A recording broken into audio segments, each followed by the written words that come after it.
You might have remarks. You want that extended? This recommendation. Yeah, we can just. This is. You should be getting your. So you want our response. Your AARP, I think you get it. I would give those to me. Yeah, no. We'll go ahead and call this council work session to order. It's Wednesday, April 19th, and it's 2 p.m. It is now time for visitor comments. Now is the time for visitor comments. The comment period is essential. Each person has 3 minutes to speak. All input into consideration. However, in the observance of Oregon open meeting laws, there isn't time for dialogue, but rather a time for us to listen to you. Our city administrator and city reporter are taking notes of action. Please. Thank you for participating in the comments.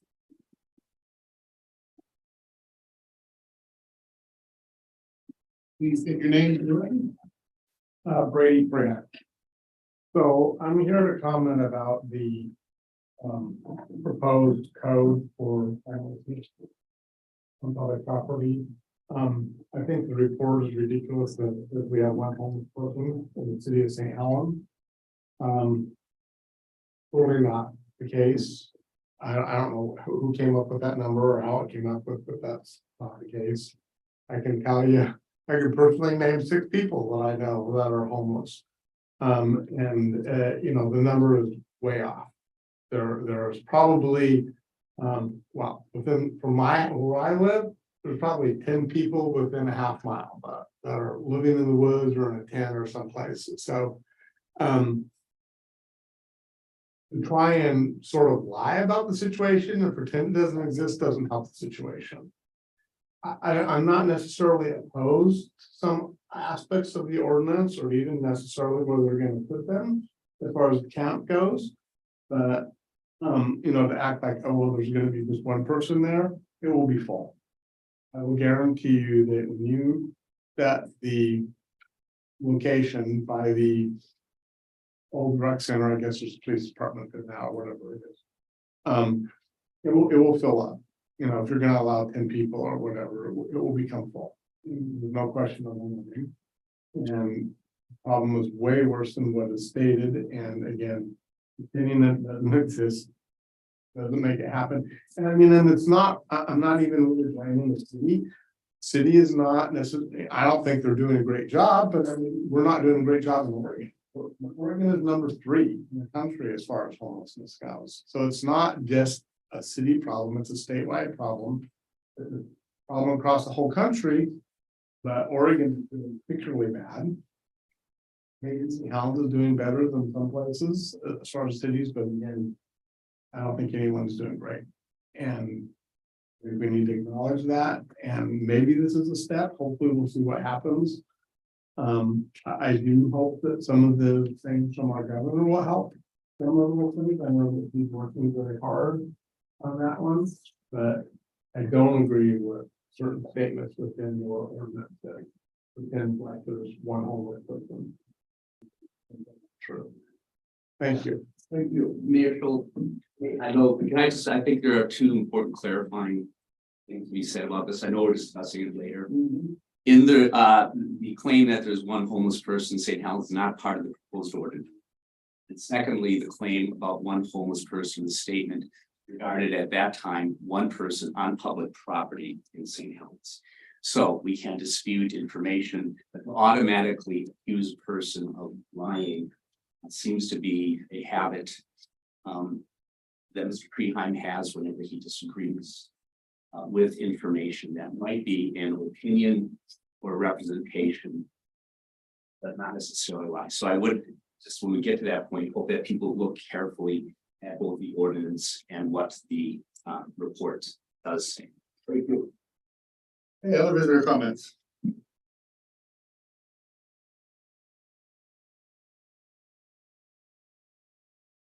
Your name for the record, please. Steve Topaz, 360 St. Helens Street. No questions today you don't answer. Report. I was at the CAG meeting last Wednesday.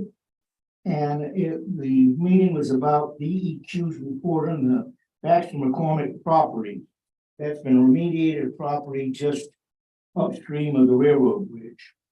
But the main comments were the rules that DEQ and EPA have on remediated ground. Whoever owns it has forever maintenance. They've got to keep it the way the DEQ said it was going to be. No over the water construction. In other words, you can't touch the water to build it. There must be community involvement.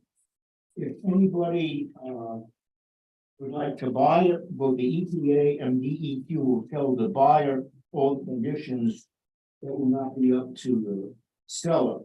In that particular piece of property, there's a 80-foot deep barrier to keep the stuff from leaking out. Also fenced in, and there's a lien on the property. The reason I bring that up is we just received the description of the remediation for the mill property. The fence that you see that's at the end of the waterfront basically is going to have to be continued all the way to the end of the mill property because that's on the Frogmore Slough. Now, one of the problems that comes up is that Lagoon, as you remember, November 21st, 2016, John Walsh and Lowell Forster made a presentation to the Portland Harbor that they would use the lagoon as a toxic waste dump, or contaminated waste dump. To make it even go, you've got 400,000 tons of toxic waste that have to be removed from that lagoon right now. Some of that toxic waste is the liner. That piece of plastic is considered toxic. The other thing that's come up since Mo Forster and John have been pushing the lagoon, the reports of what Mo Forster found when they did their survey is a little bit to be desired. Part of the reports cited all the water wells they tested and it was okay. They forgot the 6 wells they drilled on the property. We also were told in the waterfront that there was no contamination in this ditch that we're digging to place the water pipes and all of that. We found a number of things that would be described as contaminated. The other thing that has come up in this meeting is the contamination is coming out of our places, contaminating the channel, and the tribes are quite concerned about the contaminated fish in the Multnomah Channel. The other thing that should be noted is the tribes have gotten a federal grant to study what we call the Spruce Bay, including Nob Hill. And if you remember cities like Constantinople, Athens, Paris, Mexico City, digging ditches to put subways in, they found artifacts from the past. The old waterfront is many feet below what is now we call the waterfront, and there will be found, or they'll be looking for Indian artifacts, so be aware of that. The first study that I found on the Counselor Topaz, or Steve Topaz, there's a number of it. one thing, one piece of information. 1935, the Oregon Geology Group studied the rock formation between Sophie's Island and the St. Helens Quarry, and that's one of the points that makes the lagoon a little bit in a hazardous condition. But that was done in 1935. Thank you. Any other visitor comments? You have me on Zoom, Kathy? Okay. Let's go on to our first item, which is Planning Division semi-annual report. Your state planner, Dick Reagan.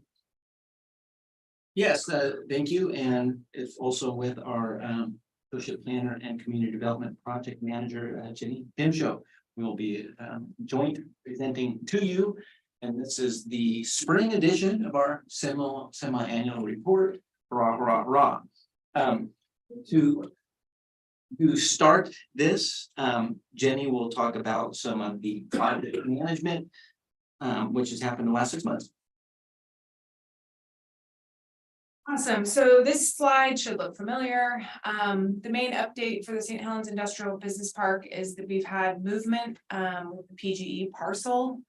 So we've Mackenzie has concluded their work to define the boundary for the PGE parcel, which is shown with that arrow. The parcel itself is much bigger than we anticipated in the participation effort. The next step for that is PGE planners will apply for a land use application and eventually a partition to divide that parcel off. Running parallel with that, Mackenzie also kicked off phase 2 site prep planning work. So in the blue there, they're going to do some grading planning to get those ready for development. Next slide.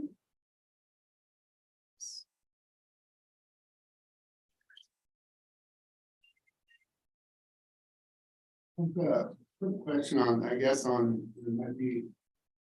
Maybe for John. Be the parcelization of that PGE, we know that they hold the power rights there, and we're not, that's not a big deal, but. At some point, if PGE ever decided to sell, that is of value. To not only us, but to whoever the purchaser is, now it's like a significant chunk of property. I think there should be something in the clause, as far as that is concerned. Like a reversionary. Yes, values for that. yes, Sure. yes, I think that would, Good input. yeah. Riverwalk phase 1. So in the last 6 months, we completed the Buy America compliance study for our grant funding. Last council meeting, Mayor Reed was given notice to move forward into final document development, which will take about a month. And then the next council meeting, we anticipate the next phase of this project will have the construction management scope of work. So you'll see another amendment to our personal services agreement with Mayor Reed for that work. And then the last note there, you'll remember from Councillor Sundin's report, we are working on a restoration project for the Warrior Rock replica, which is seen in the background there. Could you kind of hover over in case he knows what we're talking about? Yep, right there. So that's the Warrior Rock Lighthouse replica. Councillor Sundin's research generated the original plans for the actual lighthouse. And so we're hoping to utilize those to apply for a grant through the Oregon Heritage Program. And that grant opens August 2023. Hopefully we'll be successful with that. This rendering really shows the visual prominence of that. Next slide. So other project management support. So the Oregon Special Public Works Loan Program, that's covering the streets and utilities project. We know that's under construction. The undergrounding utilities project is under design. I believe they're reviewing 50% plans for that right now as we speak. We also kicked off the First Street and St. Helens Gateway design with Lower Columbia on the 7th internally. And then we're having our stakeholder meeting that is on the 28th. So next Friday, Councillor Sundin and Chilton hopefully will be able to make it. And then our other stakeholder group members. And then April has been a month for CDBG. We've been working on a design only application for $2.5 million to cover sanitary sewer capacity improvements. That's due at the end of this month. We are near the finish line on that. There's over 35 attachments, a narrative and a project budget, and a ton of other requirements that Sharon has been awesome in supporting my million questions. And Gloria as well. She's getting up to speed on the finance part of that. So thank you to Sharon and Gloria. The Safe Routes to School grant, this has started to construct, or we have planned construction for July 2023. The county is partnering with us on this project, and they're still working on the construction and slope easements for the affected property owners along those new sidewalks. Next slide. So this is new, the Veterans Memorial Grant, we submitted a $33,000 request for an expansion of the Veterans Memorial at McCormick Park. We will find out if we're successful with that in June. We estimate about $28,000 in-kind labor and grant management and donations from the VFW will support that project. If you're not aware, this is an expansion that will include 7 service member pedestals, we're calling them, and corresponding flags for all the branches of service. So hopefully we'll be successful with that. Our CLG is kicked off for its 6th cycle. This is the competitive pass-through program for eligible property owners in the historic district to renovate their buildings, their exterior renovations to their buildings. Letters went out last Friday, and thank you, Crystal, for sending some social media press on this. We got $17,000, which is higher than our normal award. Normally we get about 12 to 15,000. So if you're an eligible property owner and you have a project, contact me. Urban renewal agency support, not a whole lot here. We adopted a 2-year budget last year, so we don't need to adopt a budget this year. If you remember, we have an intergovernmental agreement to cover our loan obligations for all of the riverfront redevelopment work that's happening now. One update, the League of Oregon Cities is offering an urban renewal training for elected officials and oversight boards. That is on May 4th at 6 o'clock, or you can watch a live or a recorded version. The benefit of attending live is that you can ask questions of the presenters. So I hope you can all attend that. Thank you, Jenny. So some of the project stuff, a little more related to me. First of all, the Planning Commission. For the last couple of years, we've had above average recruitment efforts with vacancies. Planning Commissioner is not working out. We just filled 2 long-term positions. And so I think we're probably good for a while. I don't think we're going to have a lot of interviewing and stuff to do this year. So that's good. Other things on the Planning Commission front, the old House Bill 3115 doesn't need any introductions, especially we're going to talk about it more later today. And then the commission has talked about taking on architectural standards. That conversation is still in its infancy, but I'm sure we'll start to formulate more in the upcoming next 6 months. So if we go to the next slide, we get to deal with fun things like addressing and such. And in November, I got a message from the assessor wanting to clarify some address discrepancies in their records. Not very exciting, but important for good records, emergency response and stuff like that. And there was about 125 combination of research, site visits, stuff like that. I mention it because it was pretty time consuming. And if we received it anytime between 2018 and most of 2022, I don't know if we would have gotten to it at all. But the timing of when they sent it is able to get it done by December. And then, of course, related to addressing our street names and our good old Mill Street, what are we going to call this exercise that we are in the middle of right now? Which needs like House Bill 3115, no introduction. So the next slide, the property known as, at least for now, Jacobs Bluff. You are aware of this, we've gone through it, we're at the end. I just mentioned it because the serious discussion started in 2019. And the mayor has recollected my discussions of the queue. And this is a good example of that, where, okay, over here, current planning, stuff to review, paper, stuff type. And then over here is the other stuff. And then, oh, okay, this is calming down. Now we can start worrying about this. This was an example of that. The clouds cleared. Wow, I can look at my list of stuff. And that rose to the top and is finally being done. So I'm glad of that. An example of the queue. So current planning, that's the next category. Current planning just refers to stuff we have to review in the course of duty. And Jenny will talk about some of the stuff she's worked on. So as you should know by now, the county is moving a majority of their admin offices to the John Gum building. And so we issued a land use decision for that and did architectural review. And now they just submitted, I think just yesterday, some revisions to their building permit submittal, and it appears that it includes everything we needed, so that will move on to the other departments, so that's moving forward.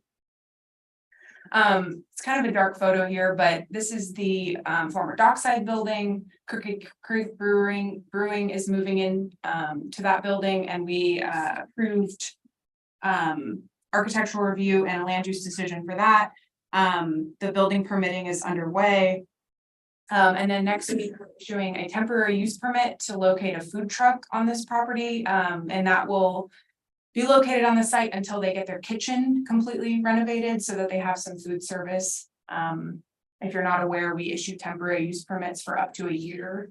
And that's how we have food trucks in the city, so. Was that like out of the news article, the old? Looks like it, yeah, I think that came from Counselor Sundin, actually. Oh, yeah. Yeah. Cool. 1985. So also kind of a similar thing, the Klondike received architectural review, recommended approval, and a land use decision to add a covered patio. You can see that in the lower right hand corner, and then they're also installing an ADA lift. As you know, you have to enter that building through stairs. So that will be a great addition. I think he's currently working on his structural plans to submit for building permits. So we'll hopefully see that soon. Thank you, Jenny. So I'm going to talk about some of the current planning stuff that I've been dealing with primarily. St. Helens High School, that project continues. And one thing we could look at in this project is that the public good can take many forms. And a lot of times, you know, we'll talk about street improvements through safe passage and stuff like that. And in this case, we didn't focus on street improvements, but we did want to fix, quote unquote, Furlock Park Boulevard. One, get some right-of-way dedication. But the other thing that did was it got the right people to look into past surveys. So now the proper survey is reflected in the assessor data, and I'll point this out so you can see, because like you're probably like, this isn't very exciting. Why are you so excited about this, planner? Well, I'll show you why. See the difference here. See the right of way, how it juts into the high school property there, and then here it more closely aligns with the actual street. That was the change. So for years and years, it looked like that. I've been looking at this data for 16 years, and this has drove me nuts. So to see that it's finally more accurate, and it will be forever now, I mean, that's a win. So public good can take many forms, including good data. It's a county road though, right? It is a county road, yeah. But it's in our UGB, so we still. Now this is a blast from the past. So why am I showing you a photo from 2008? It is the Armory. It's the Armory as it was in 2008 before the remodel, which we approved in 2009, and the next photo shows the after picture, and that's way back in 2010. So what am I desperate for slides? What's going on here? So I've been thinking about throwing in some blasts from the past when appropriate. And in this case, what happened in the last 6 months is we were contacted by the Armory. I guess there was some permit from DEQ that wasn't properly done. So they had to go back and get that done, and I had to sign something off. So it's like, oh, perfect. It's a good excuse to show some before and after pictures, because we really don't have any other ones for the last 6 months. So a little blast from the past for the fun of it. Columbia Commons, this is the commercial subdivision and the north part of town. We've talked about Burger King. Burger King does have, you know, they're starting to do physical work out there. Since then, Fast Lube has achieved land use approval, and they're in the building permit process. So we know Fast Lube will be there. We have one of those in the north side of Scappoose. And then we also received an application from Dairy Queen. We're in the middle of land use review for that. Still no idea what's going to happen on that middle parcel. But the owner has asked if, you know, we have any ideas. And so if you have any practical ideas, a Winco probably won't fit there. You know, and let me know, or if you hear something from the community that feels needed.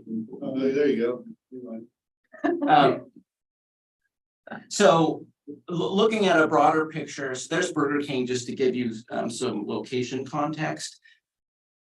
We've had some preliminary meetings or some preliminary signs of more action in this area, which would activate this commercial space even more. You see that question mark just below the new Greystone Estates housing development.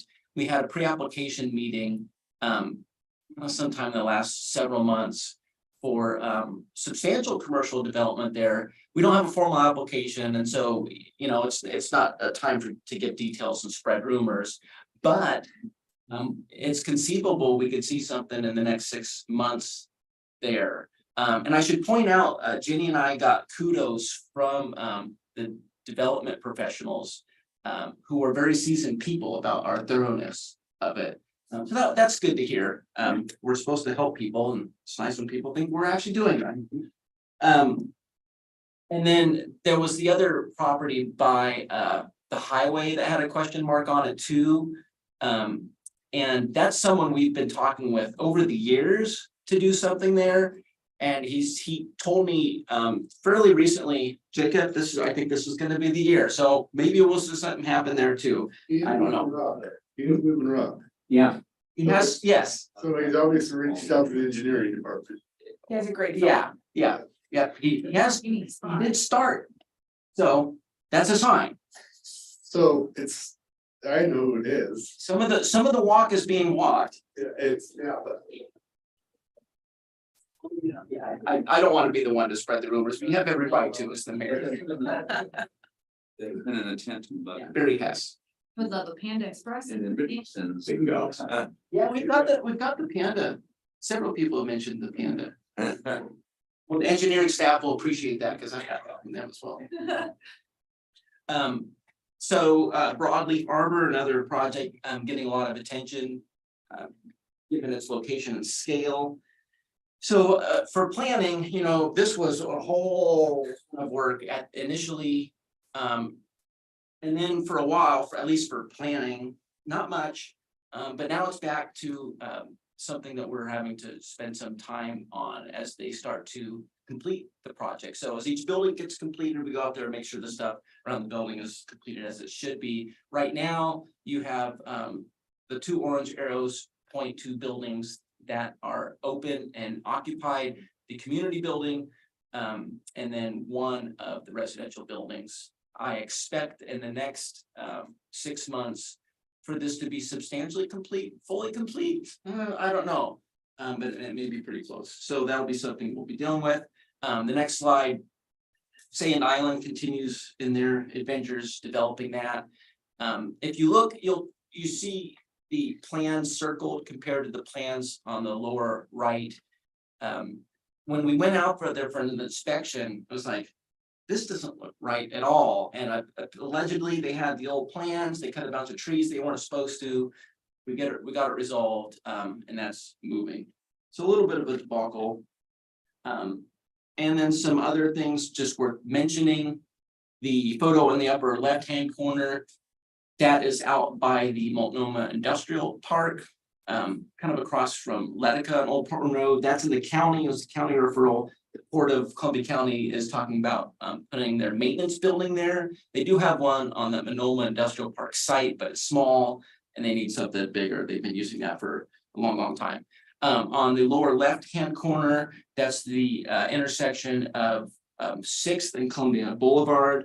On paper, it was approved as a 6-lot subdivision. And the mayor pleaded with the owner to do something different. And sure enough, he applied for something different, mixed use building, commercial on the bottom with residential units on top. And this is something the planning commission reviewed really recently. On the right, that's the good old original recreation building, 1810 Old Portland Road, which we'll talk about a little bit on our next agenda item. That's no longer just a recreation facility, is a public facility, to allow at least non-rank and file police to use it in the interim while the police station stuff gets worked out to provide some relief for them, and then it could be used by any other city entity once they don't need it anymore. Family Fun RV, I don't have a photo of that, but that's in the corner of Pittsburgh and US 30. That's another county referral. And they want to do some construction there, so that's been taking up some time. And then we have 3 new annexations. Just a note about the annexations, 2 of them we've had for several months. I wanted to make sure that we had our findings together for the sewer issue before going through them. Because I don't like wasting time and having bad answers and then it gets denied, and why did we spend that time doing it? So We put an RVs, looking at one, from one end of our UGB to our other end. Is that what I heard you say? Cause I think they were, isn't Family Fun? Yeah, they're not on Pittsburgh. Yeah, oh, I'm sorry, I meant Millard. yes. Thank you for correcting me. Okay. They're huge, man. Going from Millard to Pittsburgh, yeah. Yeah, Millard and US 30, sorry. yes. I had the right street pictures in my mind, but the words were not proper. Alright. So then what's gonna happen in the next 6 months? We'll just sleep. No, that's not gonna happen. So this is his list right here. Yeah, so this is kind of the list Thank you. where the queue is based off of, and typically, you know, that the green line is what I like to call the grab bag. I will say in the next 6 months, it's spring and summer, and so we'll be busier with development review and stuff like that. I know that PGE parcel and the substation, along with the police station, are things for sure. That'll take some time up. And this is always changing. We didn't change it much from last time, but there's a few things I want to mention. One, Mercury TMDL. This is something that DEQ imposed on us, and it's to help prevent mercury into streams. It's primarily engineering, but there are some planning components, and so there's some stuff that we need to help them on by June. There's the part 2 of the residential code amendments for cottage clusters and things like that. This is something we've been talking since Susan Kahn was a counselor. And I'm hoping, I don't think it's going to be nearly as complex or as voluminous as the duplex changes. And so my fantasy is to get that done in the next 6 months, but I don't know, we'll have to see it maybe in the next 12 months. We'll just have to see, but that's my hope. And then another thing, another wild card is the psilocybin issue. If you remember, we had the moratorium to kind of see what happens. And I just read this morning, actually, that the state is going to be issuing the first licenses for the facilities where people can obtain and ingest the mushrooms. And so that'll give us a chance to see, you know, if there's any concerns with other communities, anything that comes out, or if it's just benign and it's not something to worry about. So we get to have a back row seat to that. Though 2 years isn't much for code amendment delays, so I'm kind of anxious about it. Another thing that's not starred up there, and I'm glad Mohammed is sitting here with us, is the transportation systems plan update. If you were to read this really closely, you would see it's on the bottom rung of stuff. Our comprehensive plan talks about updating that every 15 years. And we got a little bit of time to the 15 years, but Public Works Engineering has put that to the top. They're anxious about their project list, and that's something they're going to be starting this year. So that's another thing that'll be our time as we assist with that. And then Jenny has a few things to talk about. Yeah, so Jacob covered the blue, not that you can read these stars, but I just have a couple orange ones highlighted. So one at the top is the ODOT Community Paths Program. If you recall last report, we applied for a grant to study a trail route analysis from St. Helens to Scappoose. So this would be an off-highway trail that bikes and pedestrians could use. Those awards will be announced in October of this year. So if we're successful, the planning department will be managing that. And then the other one is the economic opportunities analysis update. So if you recall, the Department of Land Conservation and Development has a technical assistance program. They'll fund our EOA update if we apply for their program and are successful. So that opens in August, and there's a 2-month window of opportunity to apply. So that's something that will also happen in the next 6 months. So just a couple of closing comments, wild cards, as far as what we could face. One of those is city properties. You know, will we have a buyer for the Millard Road property? And, you know, what kind of time commitment is there? Will a master developer show up for the riverfront property? In that case, it's gonna be all hands on deck. So we just don't know. And then another one, and the one that kind of keeps me up at night, are state mandates. We can't control it. Well, I guess we can some degree from the legislation, but that's one thing that's occupied a lot of our time over the last years, the duplex amendments, the flood code amendments, all those kind of things. And at the last planning conference we had back in the fall, they talked about anticipating more state mandates, probably a lot having to do with housing. So we'll just have to see what we get to deal with. It's just like this 3115, you know, the state stuff that, you know, we get to juggle. But that is the conclusion of this semi-annual report, unless you have any questions. Yeah, put Jacob's Bluff up on the top list, rename it.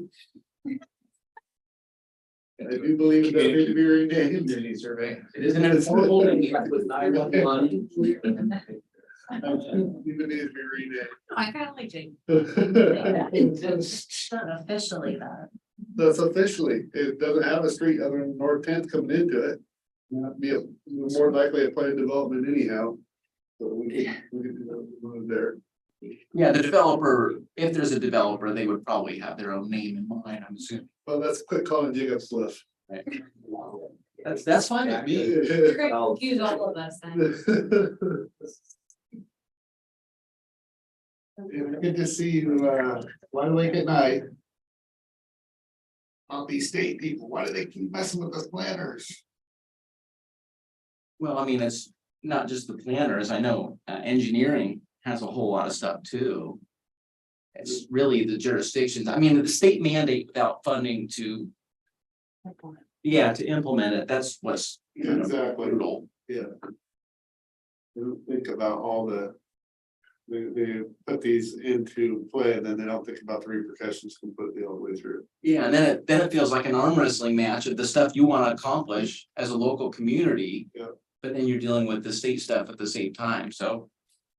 I think about how much time we put in 3115 and what we could have accomplished, given all that time, but you know, that's life in government, so. Any other questions for Jacob?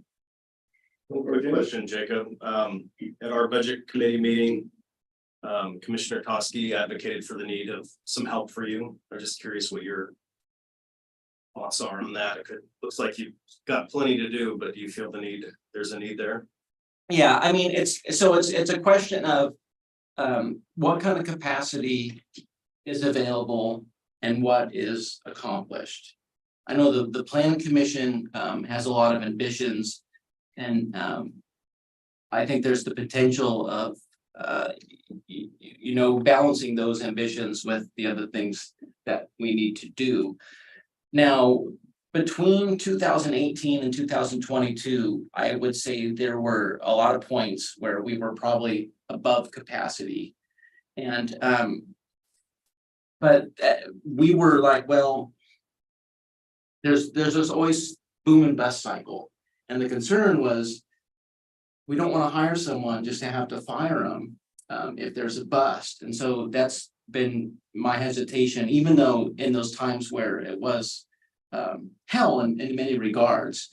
And at the last meeting, you know, I talked about burnout weeks, and it was just, you know, one busy as heck week after another, it starts to wear down. I can say since November, you know, that 5-year period of, well, I can't believe this is lasting this long, finally ended. And so for my own sanity, I'm happy about that, but it all comes down to how much you want to have accomplished and thinking about, you know, planning is stuff that you don't necessarily see immediately. Let's use architectural guidelines, for example. Let's say we had more widespread architectural guidelines that have been in place for 15 years. That's the kind of thing that you would see the difference of. The problem is life is not like a comic book where you have a what if, where, well, what if you didn't do this, how it would look like. And so it's a matter of valuing how much you value planning and what it can accomplish in the long term versus all the other departments. And that, I think that's the challenge, is there's so much need across the board. And who's rises to the surface. So those are my thoughts on it. Hopefully that helps you at least kind of think about it. Well, it's definitely slowed down since November. Your hairs came back. Yeah, it's a magic. And I mean, yeah, like working on the Bluff properties, I call it something different. Yeah. And those addresses, But if you're Jacob and you called it the Bluff, that's still kind of. Jacob's. the property that the city owns on 11, 12, and 10. Those addresses are a good example. If I received that sometime between 2018 and most of 22, I don't know if I would have been able to get right on that. So we're at an interesting time where the economic climate is changing, and what's going to happen, right? What's going to happen with the budget? And so it's a tough call. It is. Cause there's something to be said, there's something happening in our economy. And it's gonna unfold, I think, in 6 months from now. It's not gonna be good. I appreciate your candor. Yeah, that's, I mean, you just have to understand where we're at, and because it's tough, I don't want to blow smoke. Okay, thank you. For your report, it's always very in-depth and a lot going on. And within the 15 minutes, Ah, instructed by Kathy. yeah. No, but Oh, okay, oh, yeah. 15 minutes. Some question, that's not fair. Hey, So now we're gonna go on to our next item, which is discussion regarding planning commission's proposed code amendments regarding sleeping, camping on public property and House Bill 3115, planner Jacob Greichen and planning commissioner chair Steve Hopkins. Steve, which file did you want? Open up the one that says April 11th, 2013, that folder, and then. There'll be two files, but in particular, I think the one that says statutes would probably be where I'd want to start. so I'm gonna talk about this, generally introduce it, talk about the mechanics of the proposal, and some alternative thoughts. And then Steve is gonna get into some of the legal details and just really dive deeper into why the planning commission recommends this proposal, and probably some other things I didn't mention, but Steve will get more into the details, basically. Okay. So first of all, good old Oregon House Bill 3115, otherwise known as ORS 195-530. It presents a situation where we cannot say no to camping, sleeping, and lying on public property. We can't do that anymore. It's kind of what our ordinance says now. So we need some sort of camping, sleeping, lying allowance. It's a change that needs to happen by July 1st. So thankfully, we've been talking about this for about 7 months or so now. The rules must be reasonably objective from the perspective of the homeless person. And there are lawsuits provisions for people experiencing homelessness, which is unique to Oregon. Yay. And what this means will be different for every community. And we've definitely been discussing it in the context of St. Helens for several months. So this work session is an opportunity for council input and potentially public input, depending on how you want to deal with it. I know Brady provided some of his comments already. Now, at this point, the draft is not 100%. I would say it's probably 90 to 98% completed. We do need another round of legal counsel review. And there's disclaimers in the draft, so that's clear. It shouldn't be unclear to anybody reviewing that. We're going to be talking about two general approaches, just for the sake of being comprehensive, not to say this one over the other or anything like that, other than you do have a recommendation, which is unanimous, by the way, from the Planning Commission. The Planning Commission generally recommends an approach based on specifying where sleeping, lying, and camping is allowed. And then the alternative, just for the purpose of conversation, is based on where camping is not allowed. If you remember some of our previous conversations, you had those two general approaches. And there's nothing that says you can't combine them and have a hybrid version. But that's not the planning commission's recommendation. So I'm gonna just talk about this in text form a little bit, and we'll have some maps, some visuals to help with you. And then after that, Steve will take over with his part of the presentation. So first of all, to camp. This seems like a very basic, elemental thing, but it's very important. And the reason why it's important is the word establishment or established camp is not defined in the statute. It doesn't say what established means, but it's important because when a camp is determined to be established, that's when there's a requirement for 72-hour notice before removal of the camp. And so that's very important. And that's kind of what we're getting into with this first topic. The Planning Commission's recommendation talks about it being established once it's been in place more than 7 days in a 30-day period, provided the person or people have not been given documented notice to leave. And so that helps as far as established delay when it becomes established and when that notification period begins. Now, on the flip side, this is a more conventional approach. And again, just for discussion purposes, not because we're trying to pitch the alternative, but I think just thinking about the alternative will help think about the proposal that's before you for the Planning Commission. So in that case, if it's been in place more than 24 hours, that's the point where it becomes established. There is a relocation element to that because there's not a destination in that alternative version. And it talks about relocating every 24 hours, but in combination with the removal statutes of 72 hours, really it turns into 4 days. Just so there's a relocation component in the alternative if there's not a destination. So time, the next topic. So in the Planning Commission's draft, it's 5 continuous days maximum at specified locations. And we'll talk about those specified locations too. RVs and vehicles are treated similarly 5 days at any location within the city in a 60-day period. That does mirror some of our parking regs in chapter 10-12. Steve and I did have a discussion earlier today about that, whether or not it should be any location or if there should be some restriction. It's one of those things that may need a little bit more massage.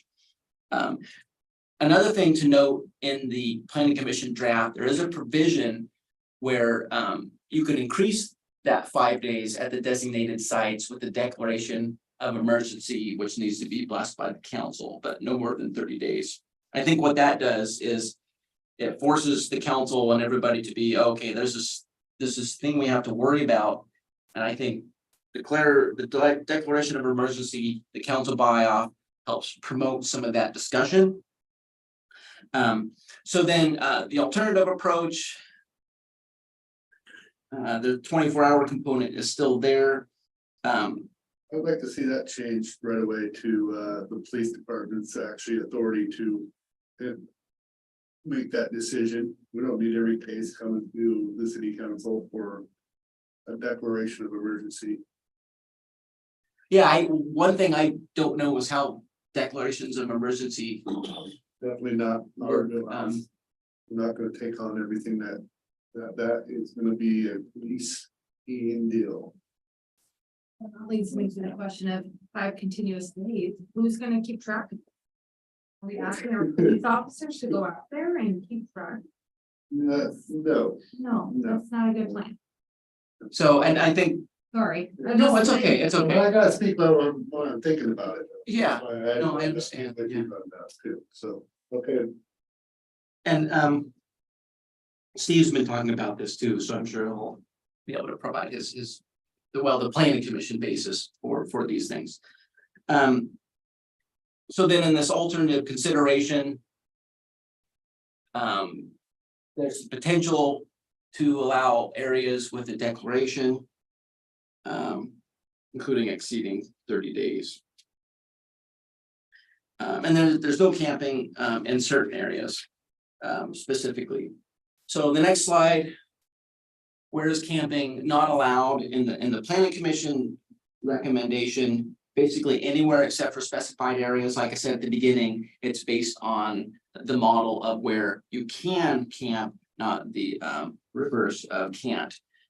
And again, there's an additional areas. Not just the specified areas, which we will talk about. We have some maps to talk about that too. Additional areas not specified can be declared by an emergency.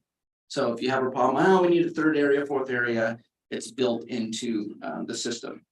Now, as far as the alternative quote unquote version, not parks, not within 100 yards of an entrance to residence or building, not in residential areas, not within publicly owned buildings within a certain distance of creeks. And we have a map that kind of shows where it's not at all where it's possible if those distances from entrances and stuff are met, just for alternative discussions. Those specified areas, this is specific to the planning commission recommendation. And again, we'll have a map showing this. So behind 1810 Old Portland Road, and there was a lot of concern about managed sites. And I think one of the things the planning commission contemplated was, well, if we have a maximum amount of people that will help temper that, should it achieve or reach that many people. And so 1810 Old Portland Road behind the existing first recreation center, and then another to be determined area off Castor with a comparable maximum amount of people. And I have some thoughts on what those could be if the council was receptive to that concept. There's provisions about other places where camping is allowed just for our normal. Jacob, well, on the slide back, would be the creeks, which I totally understand why we would protect those and why would we keep away from that. Literally, and I know there's more than just the one homeless person, but our one homeless person is gonna be evicted immediately. The one that we have identified. At the bridge. Oh. Should the city choose to Yes, enforce its laws? just throwing that out there. I Yeah, know there's more than one person that's homeless, yeah, I know, I've seen, but it would just dawned on me that, hey, that guy's not in compliance. Throwing it out there. I think some of this. You know, there's what you have written and then there's how you act. And I think part of the concept behind this is that there's not a lot of people and some will be out of sight and out of mind. It just won't raise to the radar. And so I think part of thinking about it, it's dealing with the problems. Yes. If something is not a problem, yeah. Like, just like anything.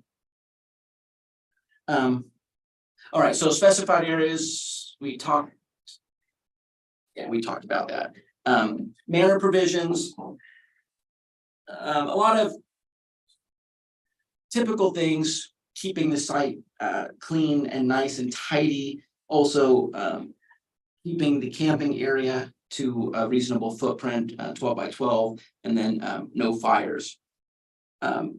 One thing that Steve and I talked about earlier today was the inclusion of vehicles for camping at the specified sites, whether or not that should be clear in the ordinance or not. And then the alternative version, similar 12 by 12 foot area, and then focuses on no obstruction of passageways. And then keeping the people mobile so things aren't set up too much. But don't forget that 72-hour notice rule. 24 could mean 4 days. Which, don't you love it when law is nice and simple like that? So violation, this is the final word slide before we look at the pretty pictures. The planning commission recommendation is based on a 3-tier approach, where the first one is just a simple warning. The second one is a simple violation and a fine not to exceed $25. The third one gets a little bit more aggressive. There's a potential issue with that given case law and criminalization of homelessness. So we'll have to see what our legal counsel thinks about that. And then the alternative version, you can read it. It's fine, and the judge has some discretion to be nice. So let's look at the other slides for geographic context. All right, so this is a map that we have looked at. City limits is highlighted or shaded in yellow. And then we also have public property shaded red for city, orange for county, purple for state, just to give an understanding of what's in city limits and what public property is within city limits, because this deals with camping on public property, not private. So the next slide, since the planning commission kind of focused on Castor Road, we wanted to show that. Again, it has the shading. You can see that we own all that. Of course, we know that, except for the famous or infamous, depending on who you're talking to, ACSP parcel. Now, the next one, we're going to get a little more focused. So the shading is off just so we can look at the sites.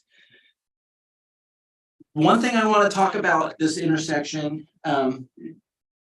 it is somewhat equidistant, at least from the known resources that unsheltered folks may need to use.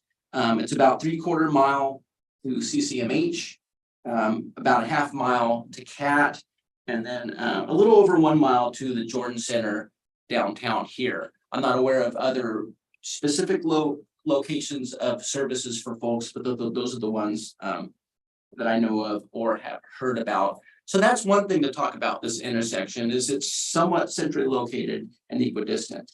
Now, sites. The planning commission specifically identified the site behind 1810 Old Portland Road. That is the area highlighted in number 1 there. And some pros, it's under the watchful eye. Police staff, at least once the police station is there, maybe somewhat in the interim, with some of them moving into 1810. And then it's also easy to maintain ownership. And because the law is about public property, that ownership factor, I think, is really important. And the reason I say it's easy to maintain ownership is that, one, is already a legal parcel as it stands now. We don't have to do land divisions or anything like that to sell off pieces or to keep it as it is, I should say, sorry. The police station site, number 2, we know the police station will not incorporate that entire site. It's more or less going to be where you can see the pile of dirt covered with the plastic and white there. So you're going to have a lot more area to the right. That's potential land. Some similar pros under for the watchful eye of police, easy to maintain ownership. And the con on both of those is potential visibility to the public. And what are you going to hear as the council? And then another con to number 2 could be the proximity to the sports fields. Now, the third site, because we're just kind of brainstorming on what sites would be possible. And another one that we just kind of thought of, which is basically me talking with John for 10 minutes, maybe, is the old Boise Park. And that's an approximation of the area. It shows it generally. Some of the pros for that, it's not visible to the general public. It provides privacy for any of the users, but not necessarily as much under watchful eye. And there's ownership retention issues, because that's not a parcel, it's part of the larger parcel in there. And whether or not we retain ownership in the long term, you know, I just don't know.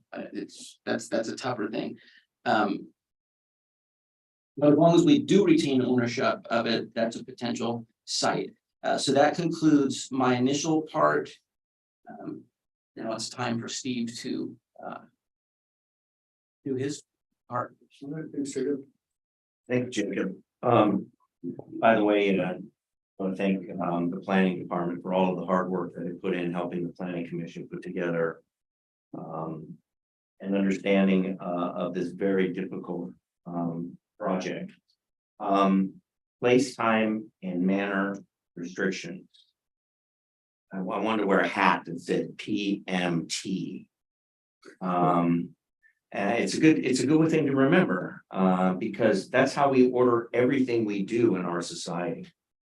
Voluntary or involuntary adherence to place, time, and manner restrictions is how we function as a democracy. For example, this place is a city council meeting. The manner is respectful and informational hearing to discuss this important issue, and the time is now, and it's somewhat limited. I like that. Well, it's everything. So if you extend that out to, we're also all wearing clothing. And that's another place, time, and manner restriction that we all adhere Thank to. you for that. Well, yes, definitely. Especially for those of you here watching me. Now that we close the eyes, continue. Well, it just, the reason why I'm saying that is that I put 70 hours plus into this thing. I've studied it extensively. We've done a lot of meetings. This effort started when Councilor Berkeley was on the planning commission last year. We've kept the council apprised of our efforts, and now Councilor Gunderson has been keeping you apprised and also participated in our last meeting. But place, time, and manner restrictions are everywhere. Your speed limit, how wide the road is, what color the stripe is, how long they are. You look on the side of your tire, there's things there. It describes what the tire is. There's so many nails that are put in studs. The bars close at a certain time. You can only have so many liquor stores. You can't open, a body shop in your house. Place, time, and manner restrictions. And so what we're here to do today is to have a law which will have the proper selection by the council of place, time, and manner restrictions that are objectively reasonable as to the homeless. And that is what the mandate of this statute is. And the law also mandates that we take a social point of view as to the causes of homeless sleeping on public property. And I think in looking at this very hard and a very long time, and I was very much against this law to begin with, and I think that our now Governor Kotek, who was the author of this law when she was in the House, put some real teeth in this law for municipalities that did not comply with state law. She wanted to get people's attention. Cities have gotten the attention, and the question is whether they've achieved the direction where we are supposed to be going as a society. And so I think it's important to look at 195.500 to begin our discussion. The policy for removal of homeless individuals camping on public property. All municipalities and counties shall develop a policy that recognizes the social nature of the problem of homeless individuals camping on public property. Implement the policy as developed to ensure the most humane treatment for removal of homeless individuals from camping sites on public property. The state law is that we are supposed to develop a policy that recognizes the social nature of the problem of homeless individuals, and then implement to ensure that we have the most humane treatment for removal of homeless individuals from camping on public property. This is It's not bad things, pardon? which are not bad things. Well, if that's the state mandate. Recognize the social danger. And so what the planning commission set out to do is to actually try to look at the social nature of this and try to develop a social policy for the council to develop that would bring us into compliance with state law. And then it also opens up an entire new discussion point of how we view homelessness. When I read the federal statutes, the federal cases, and when you read, like, for example, when you read the ACLU letter to the city of Bend, what they're doing is they're saying it's time to stop criminalizing houselessness, stop treating it like a criminal act. Instead, we need to try to look at this as a byproduct of our social animal. We are a social body. We have folks that are homeless. We need to be understanding why that is occurring and try to treat people humanely. So section 195.530 said that a city or county law does not include policies developed pursuant to ORS 195.500 or 195.505, which is the how do you clear out an established encampment? What are the laws on that? And then it goes into keeping warm and dry. And if you slide down to subsection 4, which is the lawsuit section. A person experiencing homelessness may bring suit for injunctive or declaratory relief to challenge the objective reasonableness of a city or county law described in subsection 2 of this section. The action must be brought in the circuit court of the county that enacted the law or of the county in which the law is located.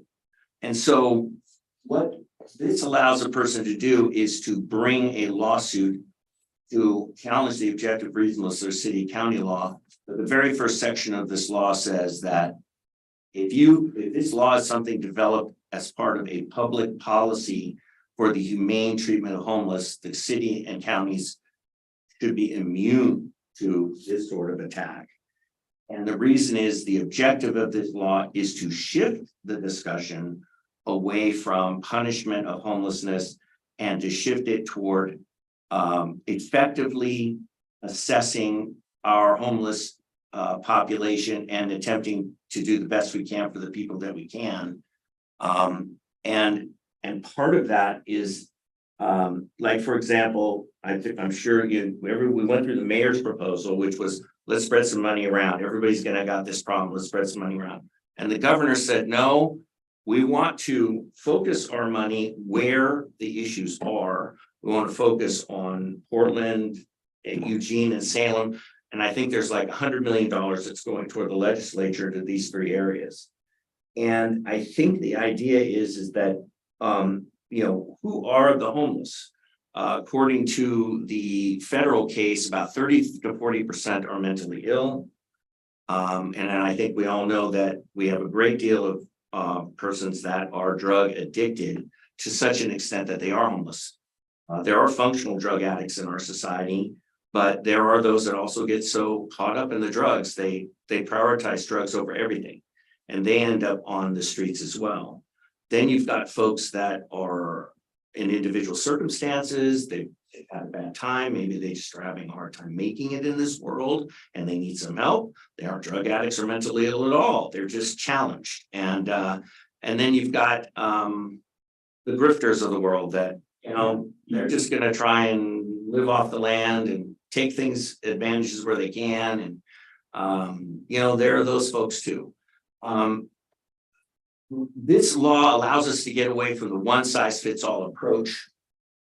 And if the government, and it basically says, it introduces the concept that folks that need charity cannot dictate the time, place, and manner that they get the charity. If we're going to spend $100 million in Portland and you don't like our program, you just can't pick up and move to St. Helens and then suddenly overwhelm St. Helens with your problem. And it allows cities like St. Helens to say, look, we're going to recognize this. if you come into our city or you're here, we're going to do the best we can to help you within the boundaries of time, place, and manner, and to the extent that we can as a city. And so this study began by trying to assess our weight. What is our weight of the actual homeless problem, a person sleeping on public property? You know, I went and looked at every single site that was identified on public property where the homeless were, and there was one person there. I went to every single site. Most of the sites that were identified were on private property. And so right now, fortunately for us, whatever attracts the homeless and people to the other areas in Oregon, that sort of thing is not there. And this is part of treating people humanely as well. And that is, if you are not an incompetent person, you have your own will. We can't tell you where to go or what to do. You choose your life and where you go. And so obviously there are things in these other places that attract people who are homeless there. And what the governor is trying to do and the government is trying to do is saying we need to concentrate our resources in this area. People who are mentally ill are going to require people with training and experience to treat them. People who are on drugs are going to require people with training and experience to treat them. And so if we're going to concentrate our efforts here, and then one day they just don't like it and they run to St. Helens, do they have the right to establish themselves here? We've taken a look at it and we have decided that we're going to have time, place, and manner restrictions, place, time, and manner restrictions for everybody in the city that apply equally, including the homeless. And so the place restrictions are, there was some debate about, I think it's always best to start with place. Then you go to manner and time. Because once we say it's okay to be in this place, we then lose control of that place.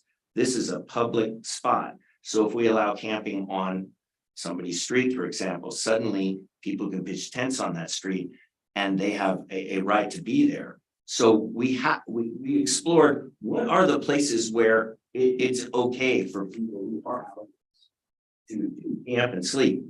And the report that I issued and the findings of the Planning Commission subcommittee that were adopted by the Planning Commission is that it's not appropriate to have people who sleeping near residences, sleeping near businesses. It's not appropriate for the houseless. It's not appropriate for the residents. The residents earn their right to be in their neighborhoods.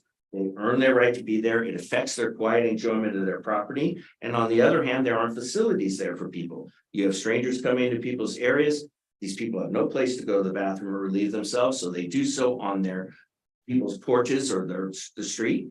And that causes a lot of conflict, a lot of bad feelings. So we looked at and said, where are the public places that would be appropriate? And so we looked at the map that Jacob and basically about the only places that we could find within the city that were far enough away from businesses and residences are the areas on Castor Road and near the the rec center, 1800 Old Portland Road. And since we really have one person, and I admit there are more people in Columbia County and in the St. Helens that might be unsheltered, but they're not here on public property. And so, and our load isn't that much. So I think, we concluded after a serious study that we really don't need a lot of public area to be satisfying our obligation to provide a place for people to sleep. And so we don't need a lot of area. So we're talking about a place and we're talking about size of the place. If we had hundreds of people that were crowding all around out there, we would probably be talking about a different place, okay? And so then we identified those places. And so we could talk about different places. And then, but those seem to be very reasonable. And then now let's talk about manner. So the manner would be small sites. There's one of the reasons why we advocate a bathroom to be there is because if we designate a place without bathrooms, the people necessarily will go to the bathroom. And so the intent of this law, when you read the federal statutes and you read some of the things, is that, you know, somebody is not, yeah, maybe they are mentally ill, maybe they are on drugs, maybe they're just poor. Who knows what the combination of things are, but maybe they're just strung out on the cold and they're trying to come in and trying to survive. We don't need to provide a comfortable place. We don't need to provide a convenient place. What we do need to provide is a place where people can survive. They can pitch their tent, they can get warm, they can get dry, and they can live. We cannot punish them for doing something that's a basic human need. And so these places are selected because they satisfy that goal. And so the timepiece is 5 days. And the reason why we chose 5 in 30 is because that is the rule we have in place for every single place in St. Helens where we do allow camping. And that seems reasonable. You know, you got just thrown out of your house, you have no place to go. And the police say, you know, hey, here's a spot you can go, you can be there for 5 days, get yourself back on your feet, get yourself plugged into places. You know, you need to find another place. 5 days seemed like a reasonable amount of time. And I come back to what the mayor said, and that is, it's, you know, enforcing our laws is up to law enforcement. If the law enforcement officer feels that having some flexibility where they write a ticket, that's within the judgment of the officer. Same thing as, you know, writing a ticket for speeding, you know, people talk their way out of tickets, law enforcement decides when and where to write tickets and what it is they're going to write about. And I trust our law enforcement officers. So the reason why we chose 5 days is, one of the things is that we have our city docks. It's 5 days to pull up to the city docks. Then you gotta go. And you're talking about people that are pulling up a $2 million yacht. Charge, Pardon? there is a charge. There's a charge for them, but they're paying customers. Yeah. And they're pulling up and they're, you know, they're very. Sounds reasonable enough, though. Sounds reasonable enough. Yeah, 5 days. well, 5 days for the wealthy folks and the voters, and why is that not reasonable for the folks who are looking to survive? This is not a place for somebody to live. And that's the concept, is that, you know, living in a certain place is an earned right. You have to find a place where you can live based upon one's own means. Now, there are other communities that are more accepting for people to live on the streets, and Portland's doing their best to find shelters, but. So an example, I'd just rather our police be able to say, if there was somebody there at the 5 or 6 day mark, and it's like, I just got a job, or I got 2 weeks, 3 weeks, and I'm out of here anyhow, or I got a place in 3 weeks, but I want that's type calls I want them to make, not us to make, not for to come to city council. I've got probably a lot of those, and it's not in our wheelhouse. It's really a good call for them to make and assess that they're being told they deal with people every day. And when somebody's, pretty much when somebody's being honest and truthful. And know how to deal with that better than we do. One of the things that we found as a planning commission is that our police and Chief Greenway came a few weeks ago before council and said, our interaction with the unsheltered is one of the reasons why we are able to successfully manage the situation. We have our community we're hitting way above our weight as far as resources for people who are in need of help. And our police interact with people and they are able to manage the situation, and I trust our police. Great job, and I'm trying to speed you along. Steve, All right. Because you said 15 minutes and. All right, let me get down to the nitty gritty then. So established campground versus, so that's what that versus. If we choose just a random place where people can go, there's a few problems with that. Number one, there's no way to manage the number of people. There's no way to manage the waste. Also, I think we're open to attack that there's no bathrooms there. And so therefore you are saying that the people who are experiencing homelessness and are unsheltered must violate the law in order to go to the bathroom. Also, one of the one of the main arguments made by the community members about why they wanted parks to be used for sheltering, for where unsheltered people could gather, is because of the bathrooms being there. And so if we don't provide a place with bathrooms, then I think our parks are at risk of being by people who may sue the city and say, there's no place to go to the bathroom, that's unreasonable, we want these parks opened up. And if a judge should agree, then we're in trouble. So the law says we're supposed to designate places. And so the reason for established campsite versus not established campsite is, again, coming back to the social nature of the homeless problem.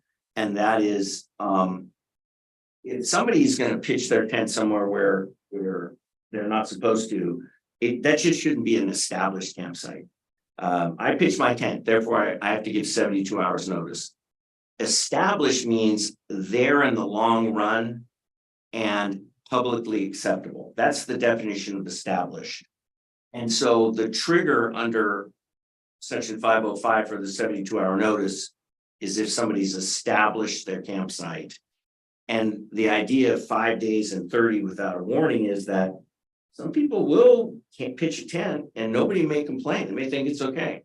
And so if we aren't, I'm not saying the police go run around and try and find people. If somebody's been staying in a place for a while and they think it's okay and nobody's bothered them and they've been there, then we need to be fair about it and say, hey, look, you've been here for a while. You need to move on. We're going to give you 72 hours notice. We're going to give you plenty of notice. But all other persons, we need to be able to say, look, you cannot sleep here. We have a place for you to go. You need to go over here. I don't want to give you a warning. So that's that. And then, so we really think that established campsites is the way to go. And as much as it may be unpopular, I do think that's what the law requires. And it also puts us in the best position to defend ourselves. As far as the caps are concerned, let's wait and see if we start getting an overrun of people. First of all, this is a place to stay for 5 days. Then you gotta go. It's not any place to stay for a long time, and that goes for everybody. Just a couple other things is that the Planning Commission requested that we continue to be involved as this matter moves forward, and that we continue to be at the table when this thing is considered. This is a very, very explosive thing potentially for the city. It could be a disaster. And I would caution us about not going and doing anything against the guy who's up underneath the bridge right now, because I don't know what legal vehicle we would use to say to him he has to move. Because our laws, they currently stand now, are violating the 8th Amendment of the Constitution because we don't have any place for people to go. And so I'm not even sure if our police would go out there and ask him to move because it's potentially violating his constitutional rights. And if we were to try to cite him for leaving, we could get a lawyer and seek to have an injunction that our city is in violation of the law, and it might be granted. In fact, it might be granted by the same judge that granted the Grants Pass injunction, and they are still living under that injunction. So these are very dangerous laws. It's very important that we move forward in a humane approach. It's very important that we comply with state law. Cities that don't comply with state law if they don't structure their programs around 195.500, that's a mistake. Last thing, the 24-hour rule. I know that was something that was being thought about, and the city of Bend adopted that.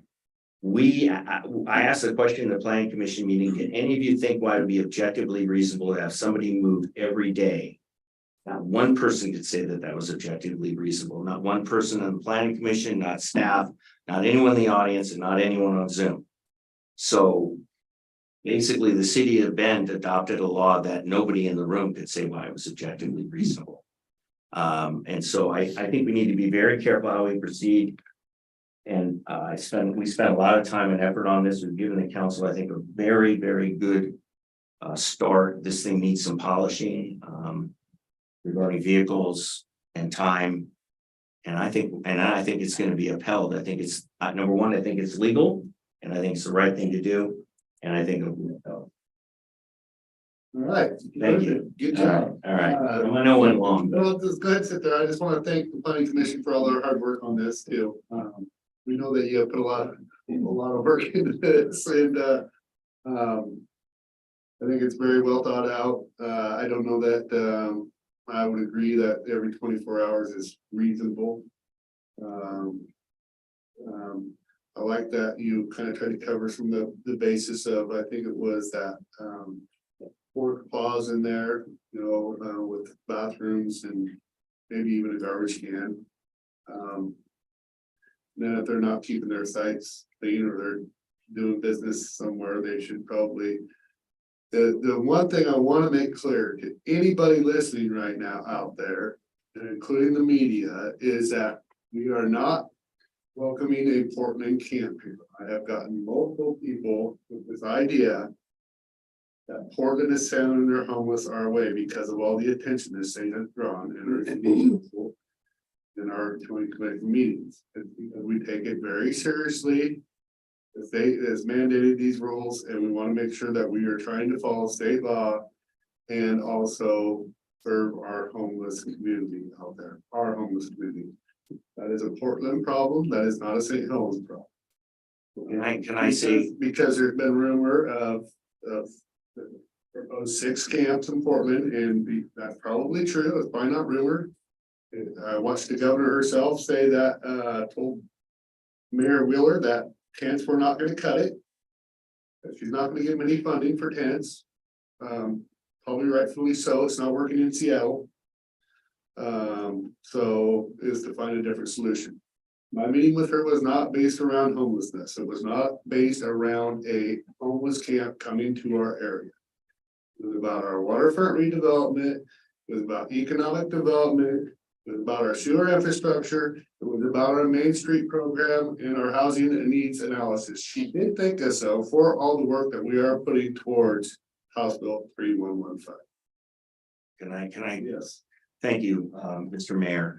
I also would like to reassure the public that the Planning Commission is of the firm belief that this is the best approach to prevent the situation like that is in Portland from coming here.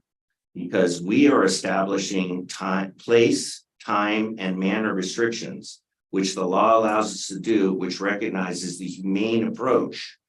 And that is, we are establishing very small, not very small, but appropriately sized places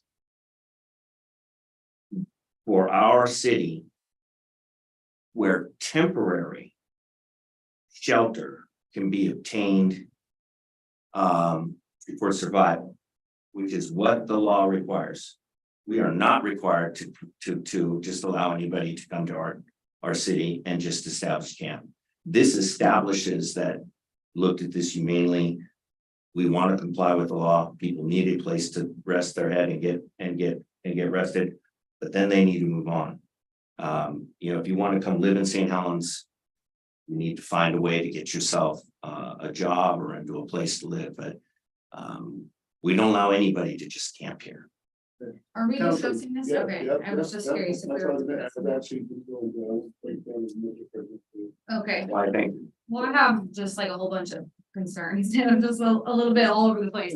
First of all, I'm not okay with the location at all, 1 and 2, that's right near 3 softball fields for families. If you go down there right now, there's, 50, 60 people there with families and kids. Not a great location. And then another concern is we need to have some stipulations where we're looking at city-owned property. If we start development on it, or it gets sold or under construction, how are we gonna write any type of regulations into that, especially on property like that, where we do have plans to develop it and we have plans in the future. So that part was not noted in there that I seen. Another thing is it's hard to compare camping to the docks. We worked really hard on the docks. We have a harbor master that enforces it. We don't have anyone signed up to enforce this situation yet. And, you know, that's gonna be a problem, because that was one of the biggest issues we faced with the docks was how are we gonna, we can come up with all these great ideas about how we're gonna fix the problem, but if there's no one to enforce it, it's not gonna work. So that's something that we haven't thought about enough. And bathrooms really concern me. I understand the case for the bathrooms, but if we put bathrooms in there, who's gonna pay for them? Who's gonna clean them? Who's gonna service them? Who's gonna take care of it? Like, there's so many questions when it comes to those little details that are extremely concerning. I have some answers if Councilor Chilton, I thank you for Yeah, your. I wanna give everybody a chance to go through their, Yeah, um, I'm gonna pass the microphone. are you done? Yeah. Okay.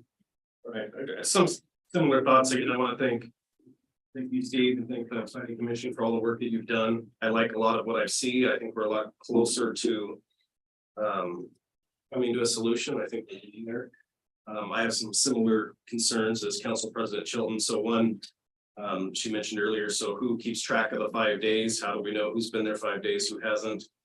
Who's going to maintain the site? So generally, you look at other sites, these aren't something that are just left nice and tidy and clean when people leave. So this is something that our Parks Department is gonna have to come in and clean up, or who's gonna be responsible for that?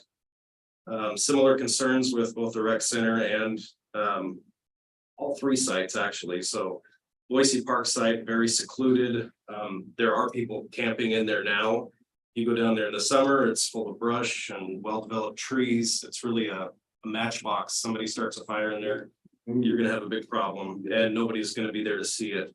But the rec center and the close proximity to the softball fields, the rec center is used primarily by children and families. Same thing with the softball fields.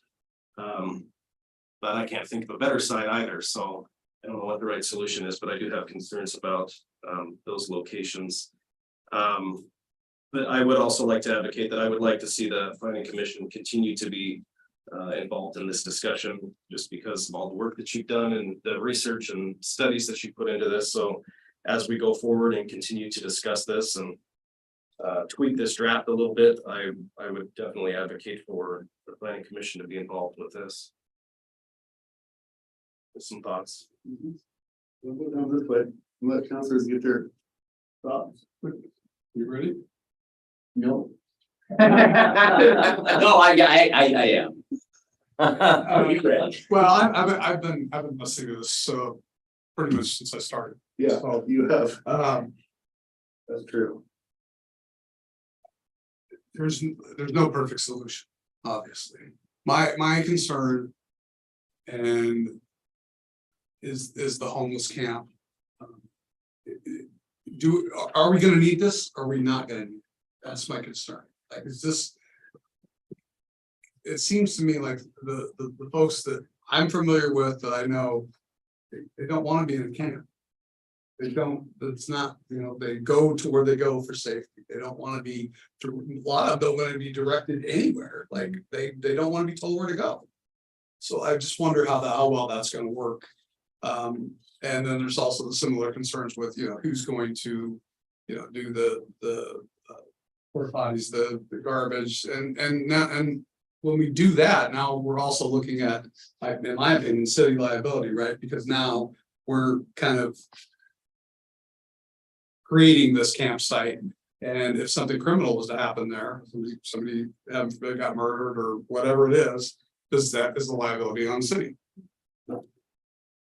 That makes sense. Yeah.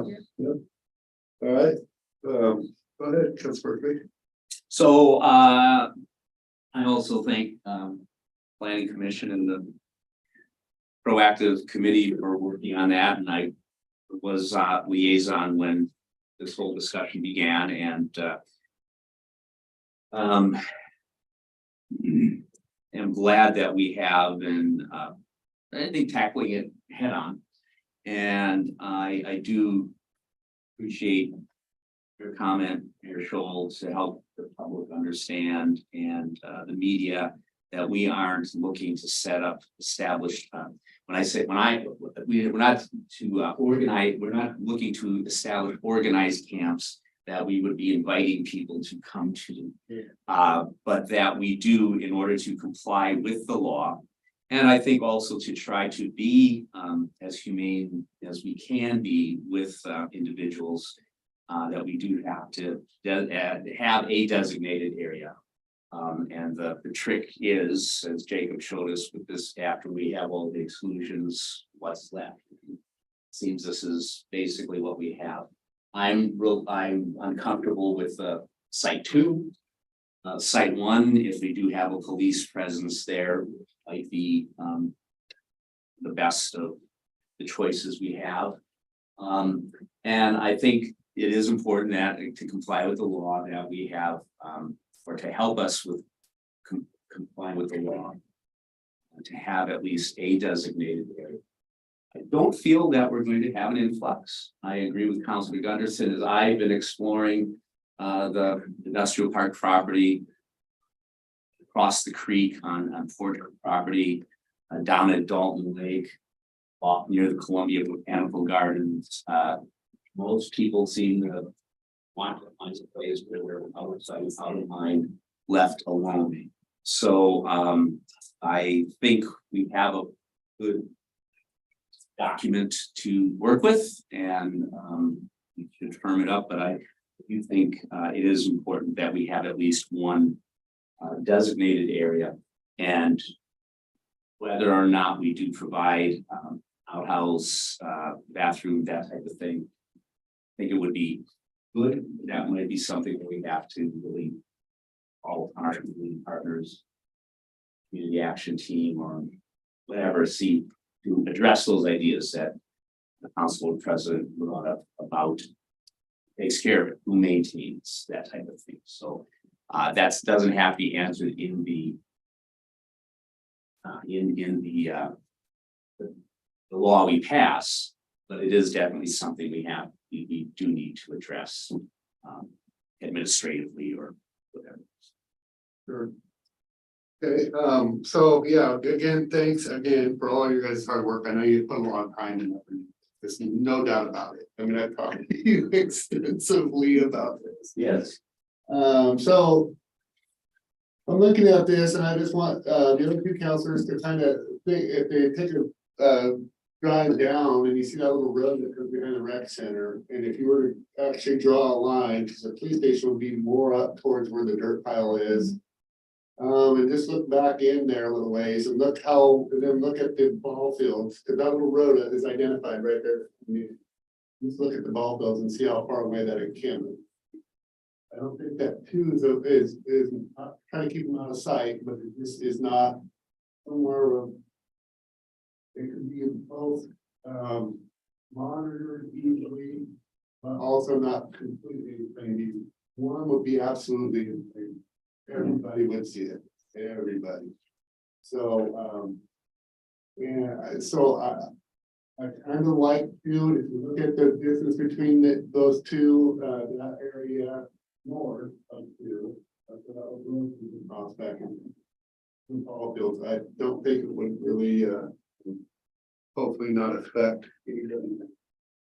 I am really concerned about encampments in the lawsuits that could come along with that. We are mandated by law to have a spot or designated spots. State law. This isn't something. Or where it's not allowed, look at the two options. Yeah, we just can't say nowhere. Yes, we just can't say, so we have to designate a spot. No. No. We don't have to designate. Okay, if we don't designate a spot, We have to say then where it's then- allowed, and then everything else is open. everything is open, so. Again, so that opens up a whole nother, yeah. But that's really I think. Cause obviously we want feedback.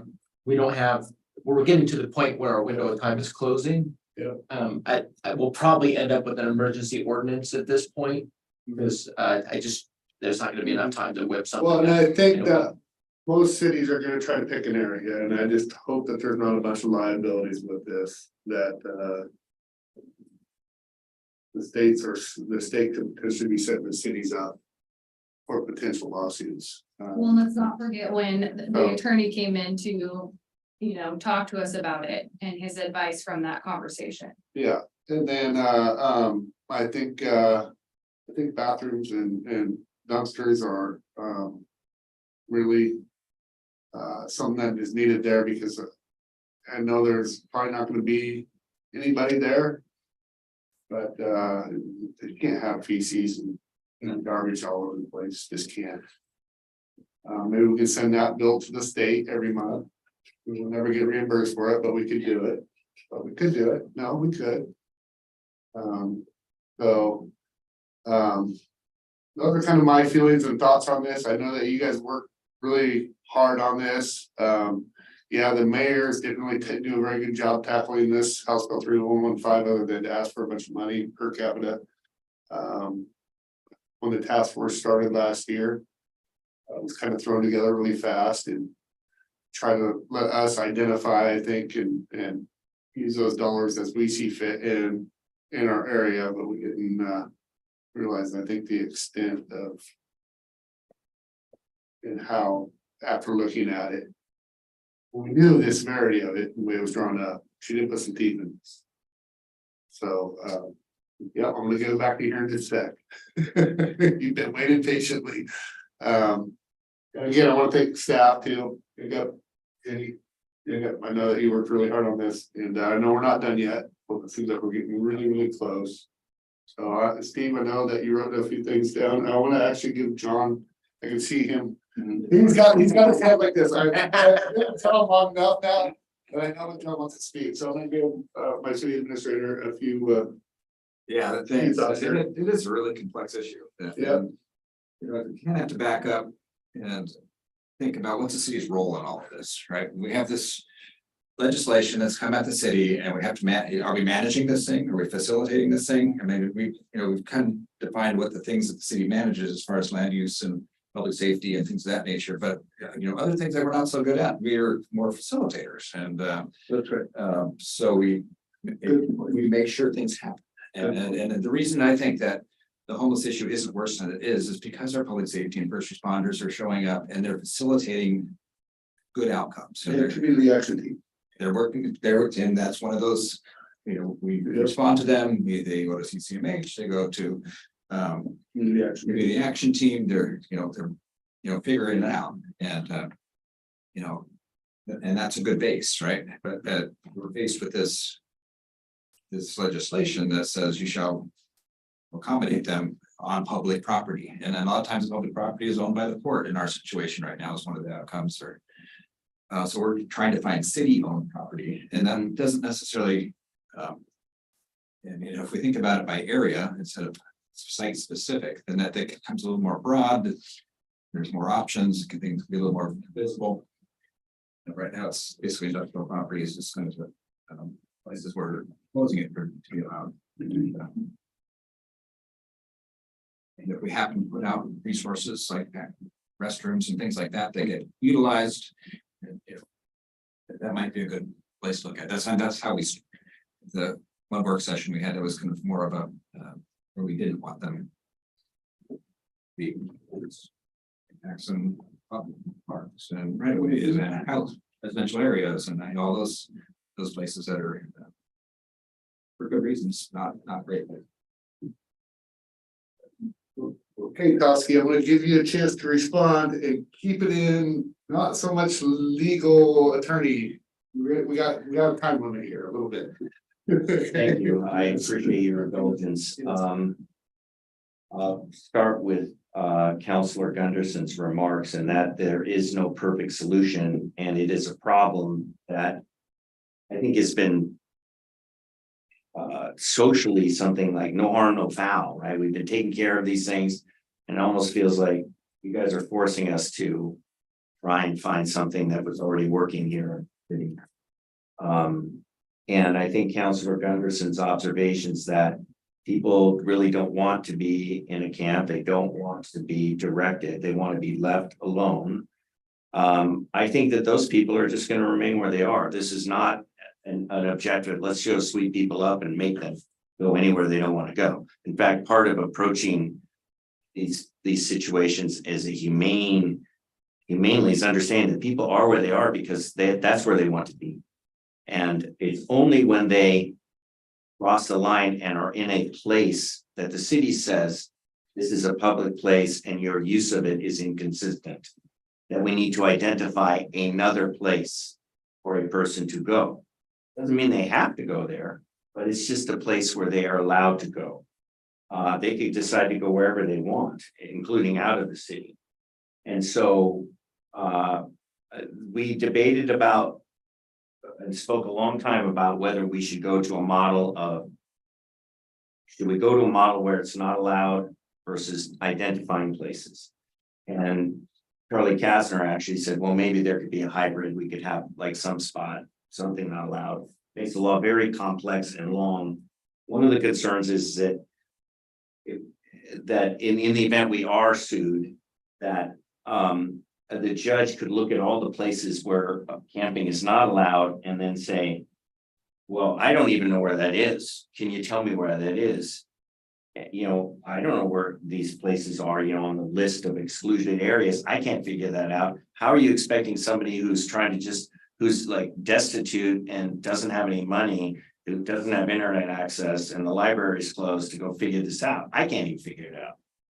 And so we thought that was a riskier approach than to, and Mr. Kastner and I and the planning commission were very firm on this, that we believe that as much as we don't like it, having a couple of sites where temporary, I don't think we should call them encampments. It's more like where people can shelter temporarily.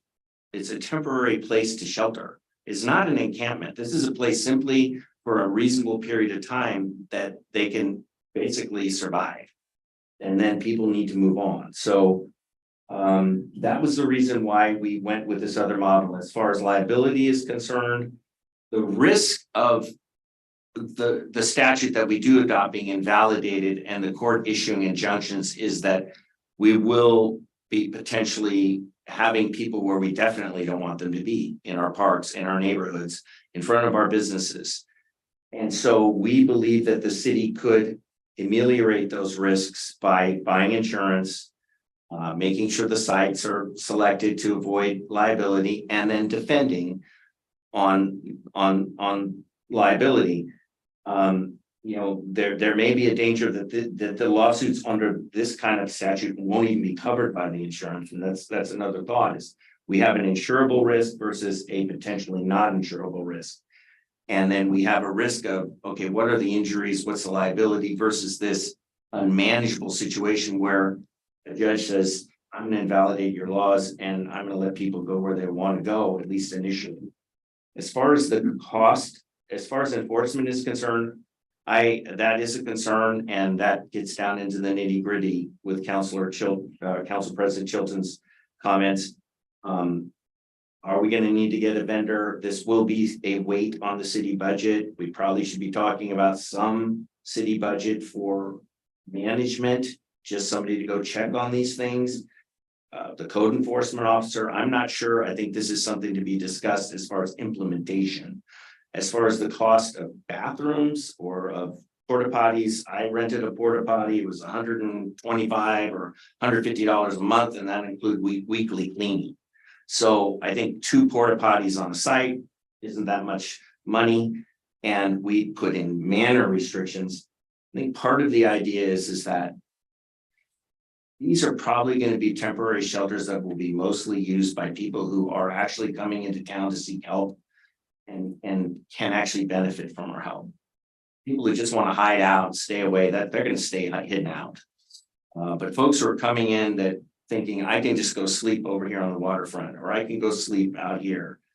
These are folks that we say, wait a minute, you know, what are you here for? Why are you here? Can't sleep here. We have a place for you for a few days. And hopefully we can provide a bridge for them. That's the objective. Now, whether that's naive thinking and it ends up being a complete trash place, that goes back to manner. That's something we could look at in 6 months and say, is this working out or not? As far as the site being located by the kids, the council is definitely invited to look at any other sites. These are sites that we came up with. We're not wed to them. They just were we're far enough away from other things. And then, I think. And then, Mr. Walsh, Mr. Walsh, I think that. It's very dangerous to place, time, manner, PMT, we should all have an add-on. Once we allow a place. We give that place up. And it's very important that we don't do that to our neighborhoods and our businesses. That is our number one. We are trying to do place, manner, and time restrictions that for people to survive. Once we get into the opinion of whether this is convenient, that's not objective and reasonable. We provided a place for you to sleep and keep warm and dry, which is what the law needs to do, and that is all. And we've also provided a bathroom. And so I think with that, I think Jacob and I have a lot more work to do on this thing, just because there are some tune-ups, and then if the council has other suggestions, maybe they want to go to, these are the answers to your questions. All right, any other questions? Is everybody comfortable within what the planning commission has brought before us? I mean, head nod wise, we're just trying to move it forward and maybe get it fine tuned a little bit, so. Move forward with what? So we'll be going to our attorneys for legal review, and then it'll be tweaked a little bit. And we can always down the road, bring this back to the table and tweak it more. Anytime, any point in time we choose to. Yeah, so ideally, we will enact this. And because the problem is not to the scale it is elsewhere, it'll just sit there in the books and collect dust.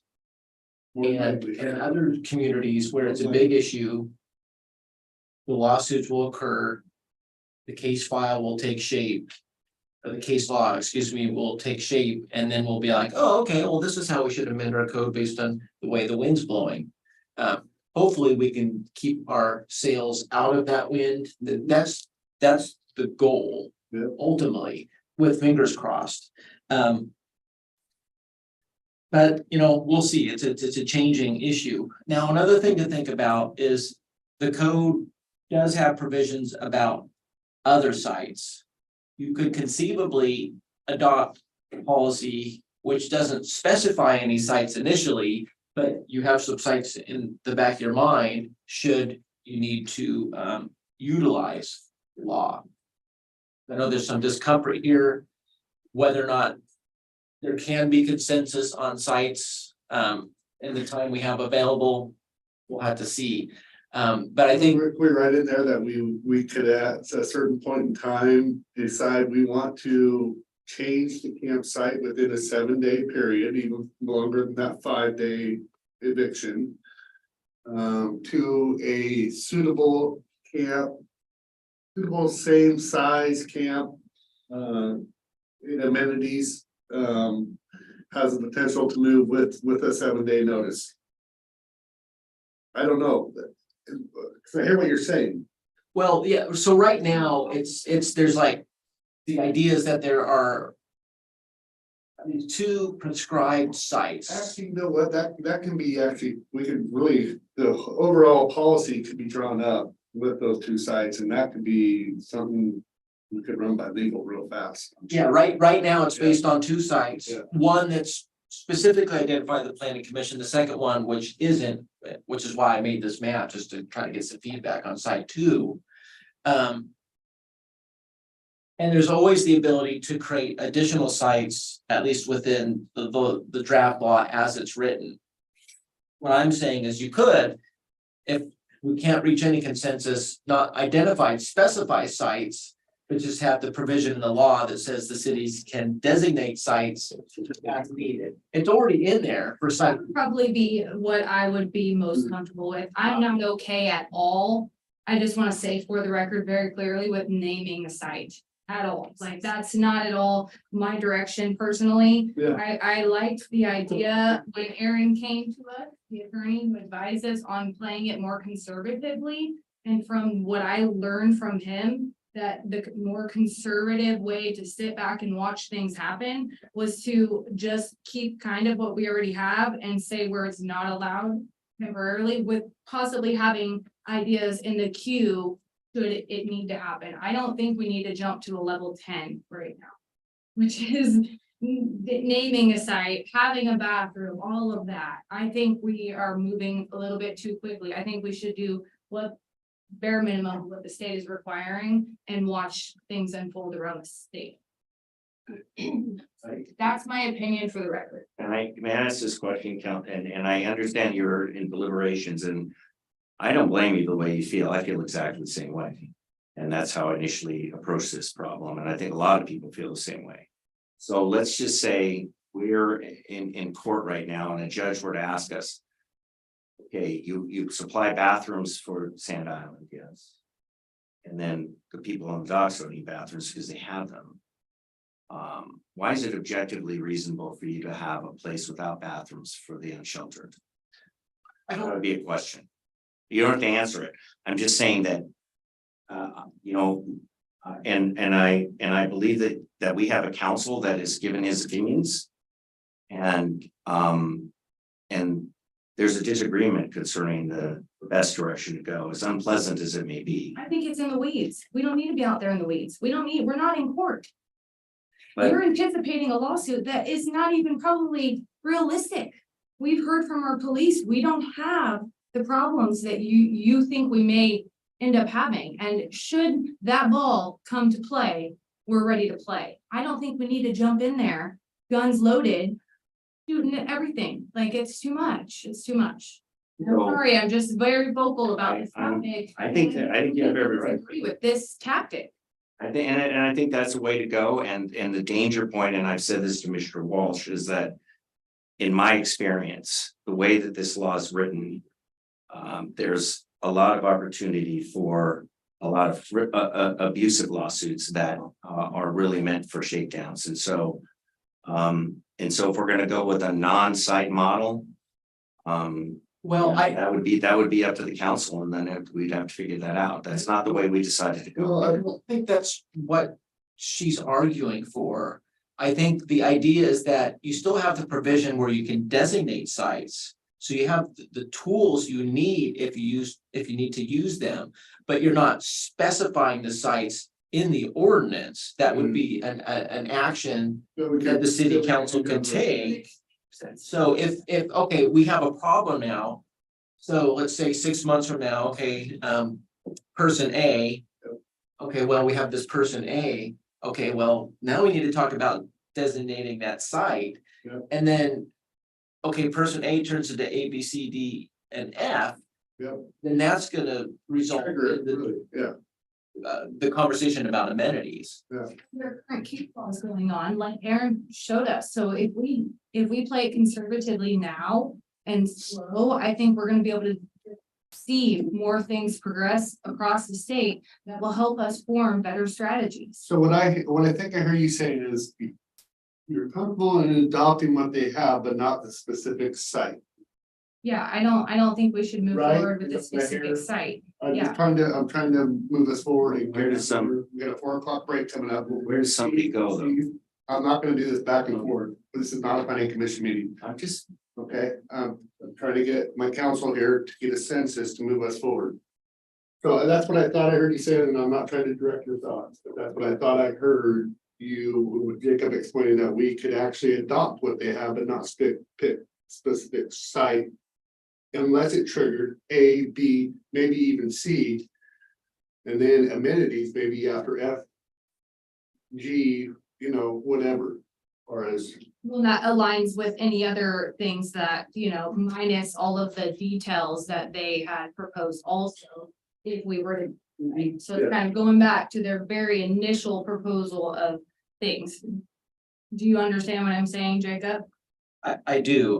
The only disadvantage would be is it could delay how you react to that first Situation. person A. Because then you're like, okay, well, we have to react to this.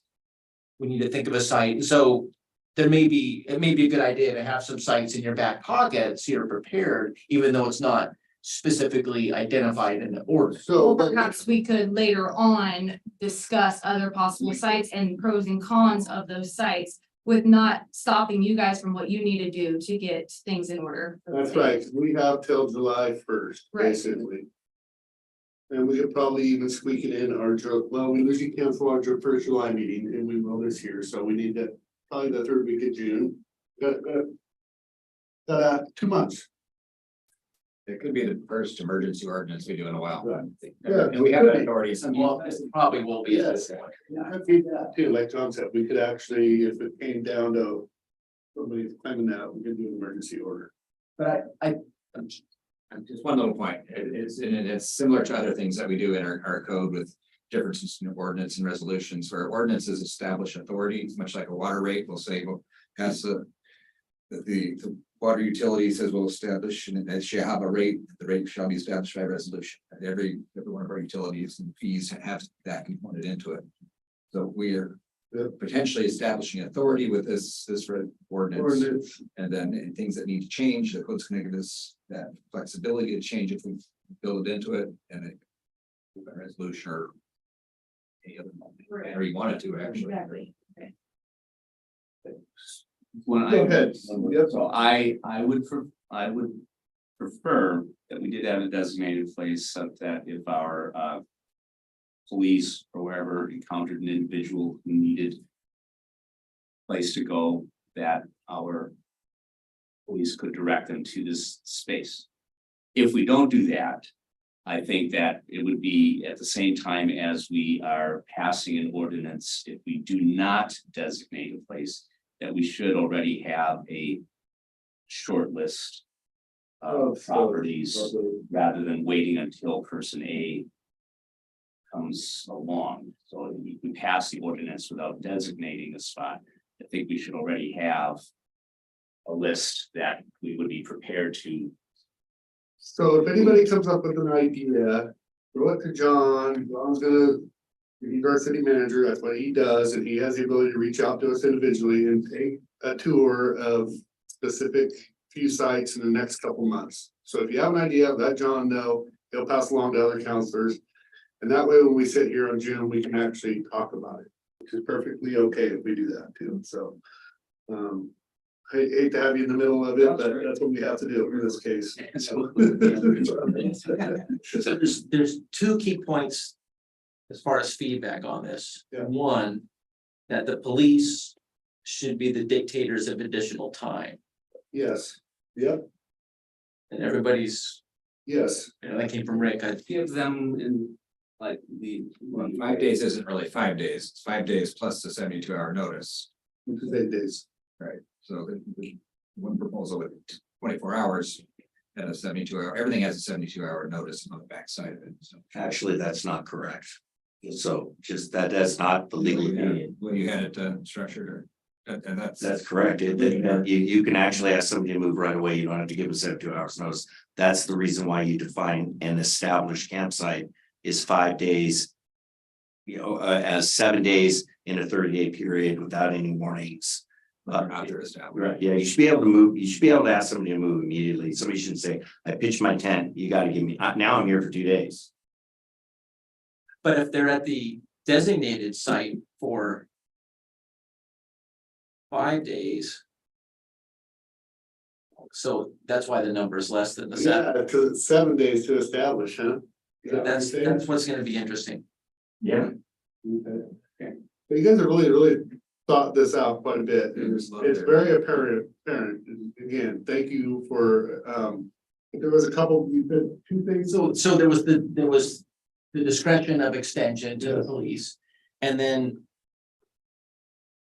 And this is important for how the next step, and then to not specify a site in the ordinance, but keep the provision in the ordinance that allows that. Yes, And then that specification as a separate action subsequent to the ordinance.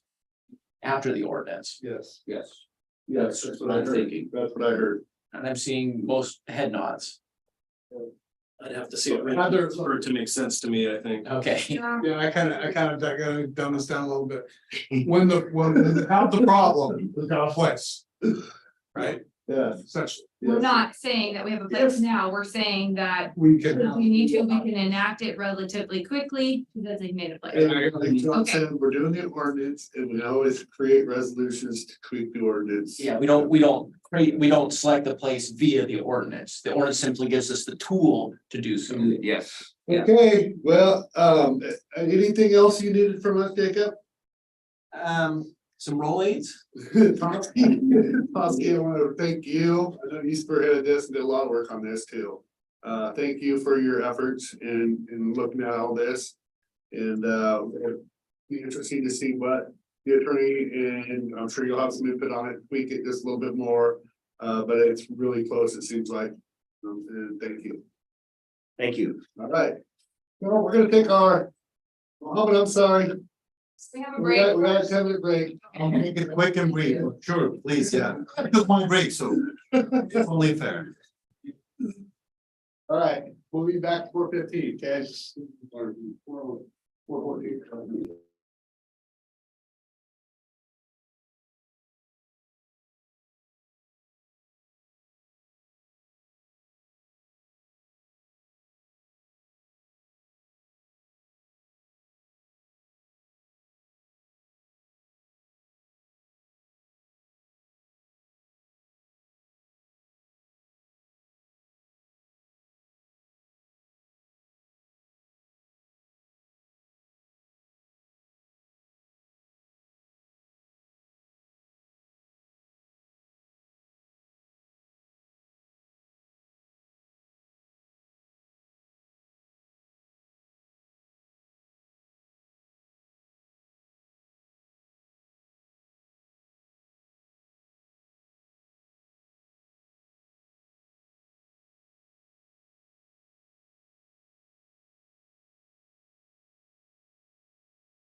You spelled down.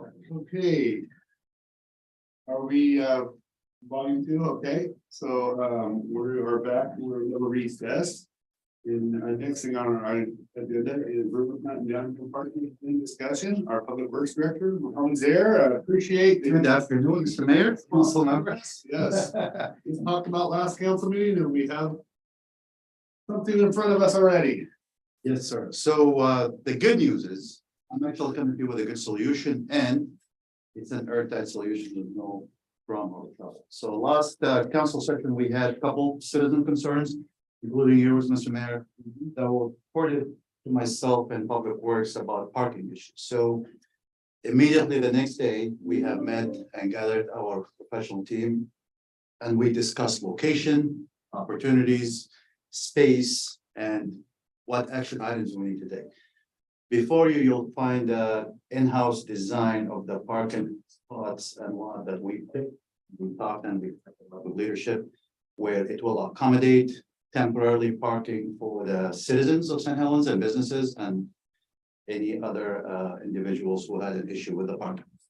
So the issue was due to the projects that we have on the First and Strand Street. As we all know, this is the biggest project the city ever endured. We've had multiple open houses that we discussed these challenges. At some point through the phases, we are going to endure some challenges, right?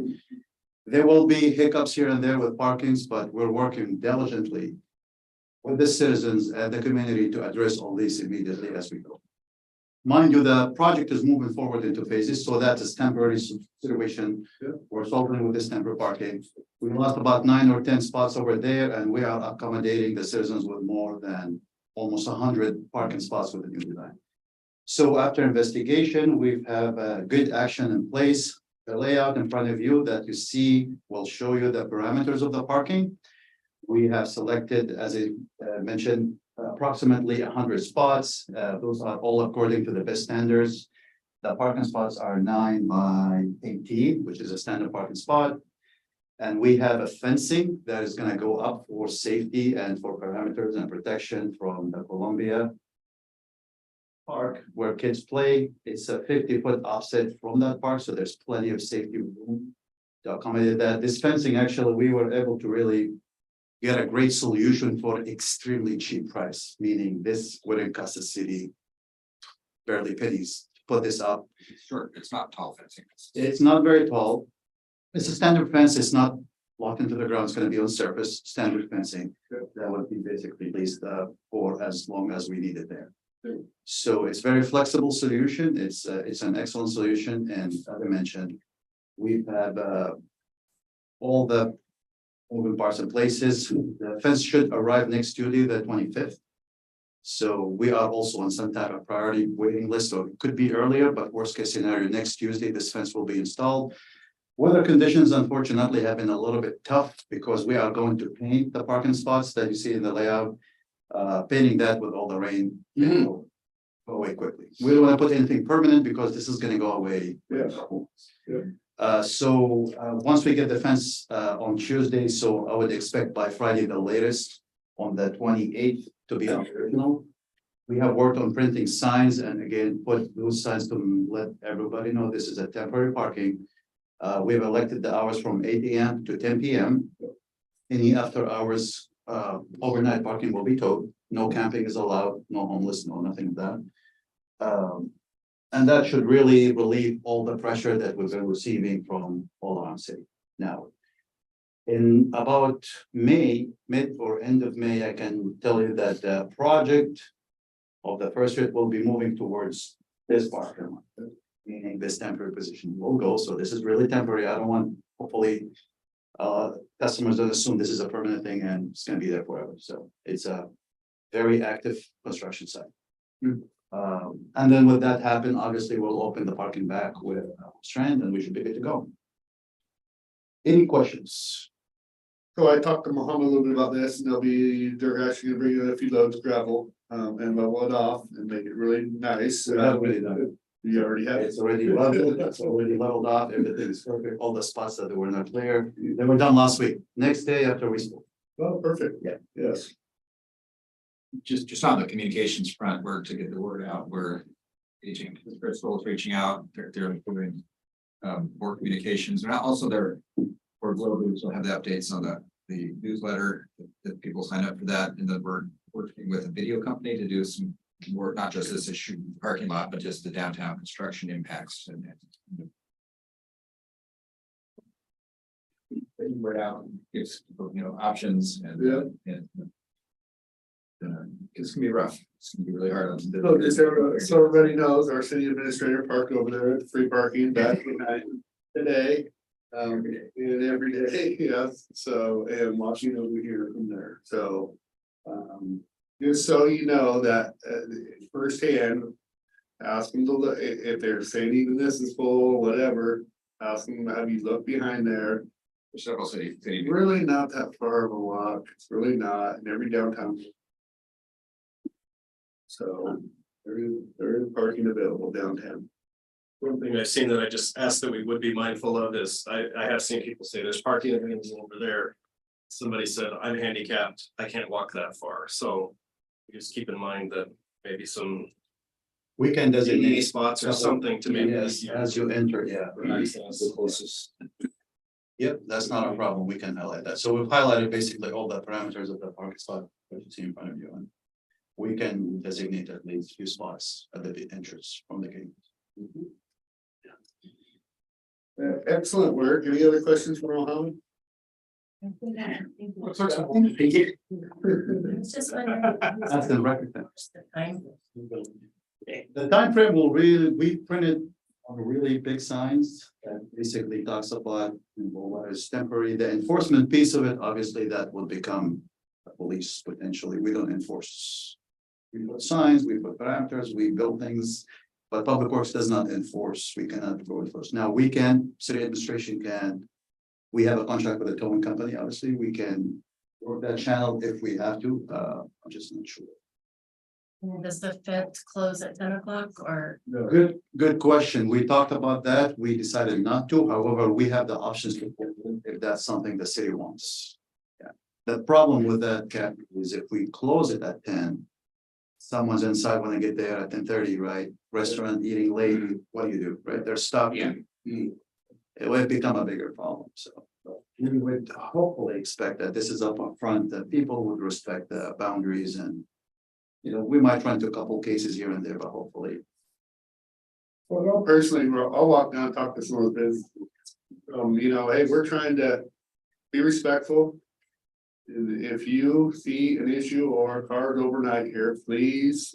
If you see the person, please let them know that the city did this. On behalf of us, the citizens, and you're taking advantage of the situation, but if they need to, I'll even go down and write them a ticket. Take a look. Done. I'm not kidding. Oh, the parking infraction. Yeah. It's a code enforcement. Yes. Make them pay up.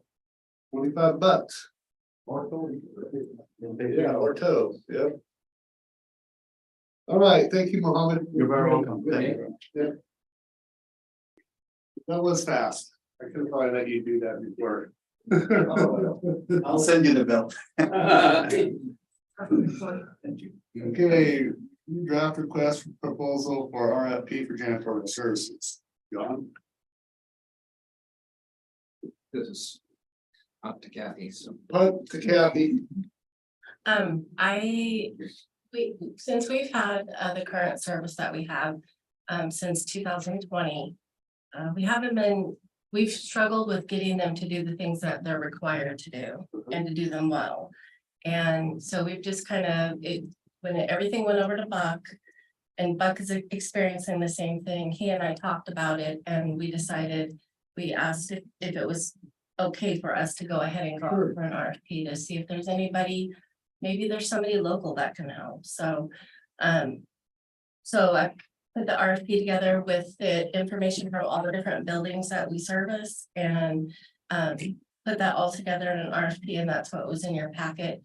I'm gonna send the RFP to all of the businesses that are listed in our business license database that are janitorial or house cleaning. So even a house cleaner might be willing to apply or put in a proposal. And then also, we are required to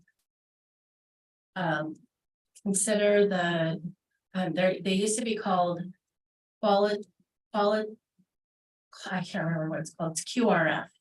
And they're usually companies that work with people with disabilities, Okay. and we're required to consider those. Sure. And so I'm sending it, there's 2 that are listed on the database for the state of Oregon that are service Columbia County, so I'm sending it to them as well. Mhm. So we'll get that, I'll get all that done. It's on the agenda for tonight for approval, and I'll get it all sent out and published and everything tomorrow. Sounds good. All right. Thanks for the explanation. That one was fast too, boy. All right, discussion regarding request for Columbia County Law Enforcement Grant.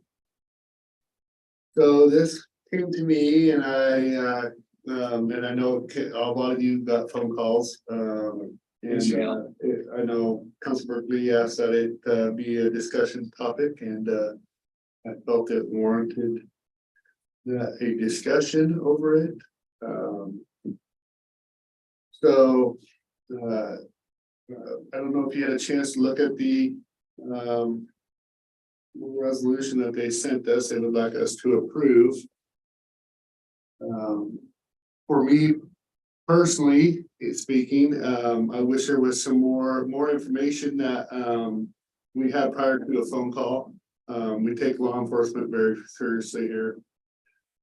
We gave our police a raise years ago when everybody was cutting costs, and we also have done a bunch of due diligence in a new police station, identifying that we need a new police station, and currently in the process of finding the funding for a new police station. And you guys all sat on that budget committee meeting, and you've seen the numbers as well as I did, that we do have 24-hour service here. And we are asking our citizens to pay a little extra for those good services to house our police. Will be our ask here real soon. A little bit uncomfortable in the levy because I haven't looked at their finances. I know they've been struggling for years now to have 24-hour service. I'm surprised it wasn't campaigned better. Wasn't gonna talk too loudly on this, but I do feel it is my right and for our citizens to understand what I know behind it. Is that I wish there would have been more campaigning done at the county level, and there would have been more of an open transparency to their budget needs for the levy. And I have not seen enough there. Again, this is not, we definitely support our police. And we do have 24-hour service here, and that's just kind of my feeling on it. And me being the mayor, I think I need to speak loudly to all citizens about, you know, we do a really good job of policing for you on a 24-hour basis. And that originally, I think some of the numbers that were thrown at me didn't check out as far as how much it would be. 29 cents per thousand, I do believe is what they're asking for. And they threw, over a phone call, had a very small dollar amount thrown at me, and that doesn't check out to that dollar amount that was thrown out. And I'm not gonna state it, you can figure it out yourself, what you think your house is worth, 29 cents. And I just haven't seen enough justification of it. I wish I would have had some contact with the sheriff. I wish he would be presenting here like he did Scappoose, but he's not. And there was an opportunity, always an opportunity. My phone is always on. Brian has called me before, we've talked before. Now I could have reached out, but is it really my job to reach out when we're pushing something? We have to put the outreach out there, not the other way around. So that's my feeling on it, and I don't want to control the conversation, so I want to hear other people's opinions on it. Just piggyback that I agree with the mayor. I think that we have done an extreme amount of work in St. Helens to make sure we have 24-hour coverage. Which includes working very hard on our budget and many conversations. Turning over every stone to make sure we have the money to keep our 24-hour service in St. Helens. And it doesn't make a lot of sense to me, being fiscally responsible for the city to have endorsed something that would have our citizens paying double for a service they already receive in St. Helens. So that's my thought on it.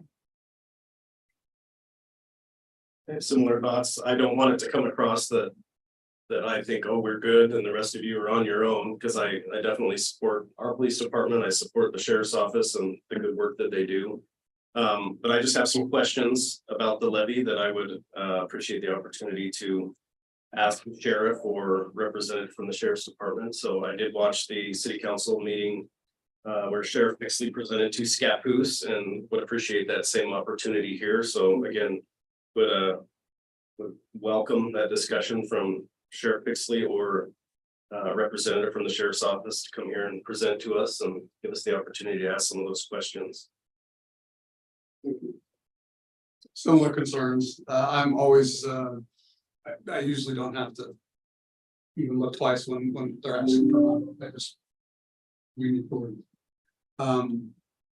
But I think that the county owes it to us to come in and talk to us and be able to have a conversation about where this money's going to go, maybe what the county's going to get. Just the one phone call. Really. And I was thinking about that after the fact, because normally I'll vote for something like this with, just because I support the police and fire and all those things. So same as all you. Yeah, I'm. We were done, right?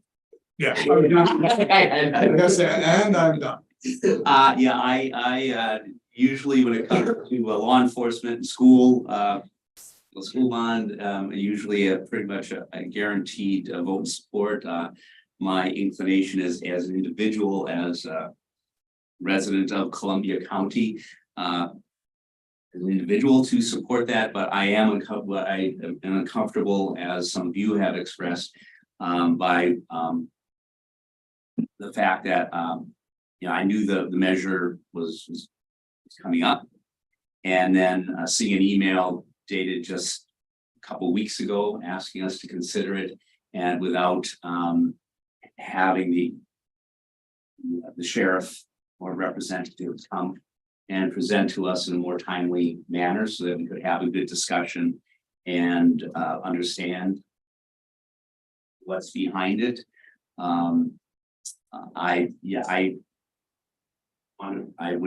Do not see us today accepting the suggested resolution, moving ahead with that. And had we done that, there were some things in the resolution that I think we should have been tweaked. We're not at that point yet, but my perspective a little bit different, perhaps teaching at Columbia City School, knowing that so many of our students live up in the county, far from police services, city police services, and really thinking about those families and others that I think it would be ideal and important to have 24-hour coverage in the county.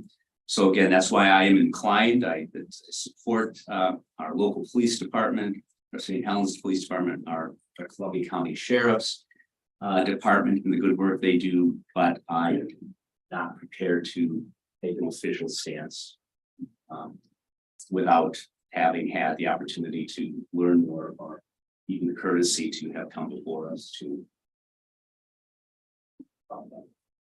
And I just want to add that if we do get that courtesy that they come in, I ask that our police chief be present also, so that we are making sure we're covering all of our bases when thinking it through. For St. Helens residents. For your information, he is going to be on my show, Sheriff Pixley, Friday. So if you have questions, you can email me, and I'd be happy to ask any of the questions. So I do know, and I just wanna, I do know that I spoke loudly on this. Probably about 2017 or 18. And it was brought up several times in this meeting that I have spoke these dollar figures that we were at that point in time. So it could be 17 or it could be 18, and that long ago. So really, Margaret would be the only one that was commissioner over the time too, but. The budget for the city of St. Helens at that time was $3.6 million that we were spending on policing. The budget for the county was 2.6 million. Over the county. That was over the entire county. So I would ask. Of also the commissioners to. Show us fiscally in their budget why the need is there. We had an increase in property taxes. We understand with inflation that we're all on hold right now. But there's been a lot of time to write this problem, a lot of time for them. And so I think Sheriff Pixley's been there for my entirety too. So again, that would be really prove to us why you need it. Show us in your budget. I'm not trying to. We all would love to have extra money, but I gotta see why and fiscally why it's there. I'm a conservative at heart. I believe less government and stay within your means unless it's an absolute necessity. That is a government need, and policing is. But you haven't shown me the numbers, and you haven't campaigned it very well either. Just gotta say that. So my phone is always on, and I know each and every one of us counselors do return emails and phone calls, so. I'm saying we don't support our law enforcement because we do, but we're not gonna support the resolution today, is what I'm hearing this is, so. Okay. Okay. All right, so let's go on to our city administrator report. John Walsh. Thank you, Mayor. Yep. So.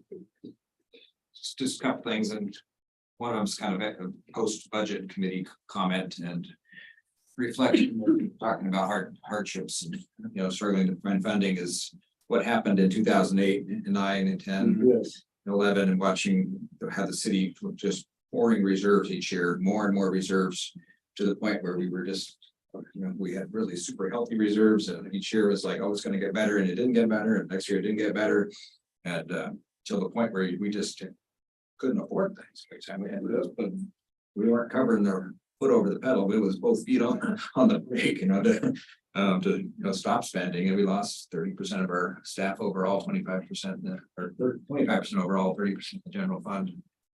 And that build back it took a long time to come back, and people doing 1, 2, 3 jobs and really stretched thin. Jacob, we're talking about how stretched we are, and but we got to the point where we're building reserves back and getting up into the 30 some percent, which was really good. And to watch right now, we're on a path where we're starting to use those reserves, and inflation's eating away at that. You said 2.6 million. This police budget's 5 million. So it is double. Well, 3.6. Ours was 3.6. Theirs was 2.6. We were really over. The proposed budget for police this year is right at 5, and that's not including the servicing the debt on public safety facility. Yeah.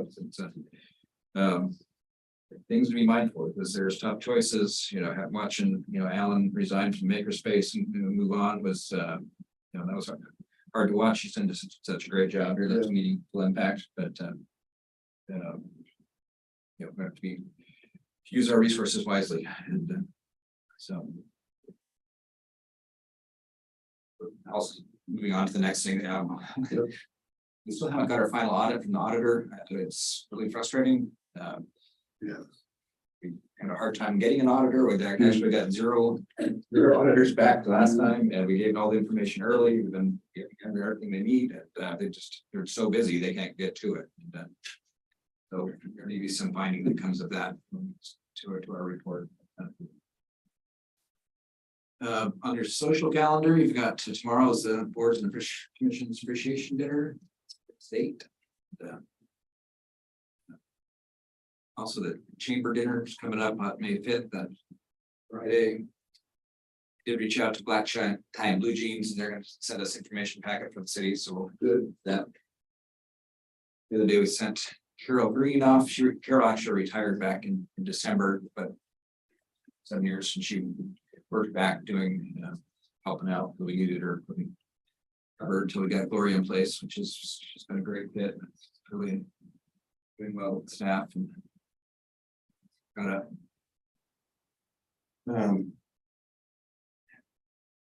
I'll skip down to our request for proposals for the police station, selecting a general contractor, construction manager models. This is the first time we're gonna be using this, the second time, because we just did another RFP for one for the reservoir project. And that's open. We're getting some interest. That's good. Working with David Lentz, our owner's representative, has been really valuable with that effort. Looking at taking we're gonna meet next week on, actually the week after next. And coming out and looking at the site to develop an all-weather building pad, doing all the fill early necessary this summer during the dry months, so that when we do get to the point where you can put it out to bid, that weather won't be an issue. You have this all-weather construction site that you can just, any contractor can come on and not stuck in the mud. And that's working in the off season is really challenging. It's muddy, it costs more.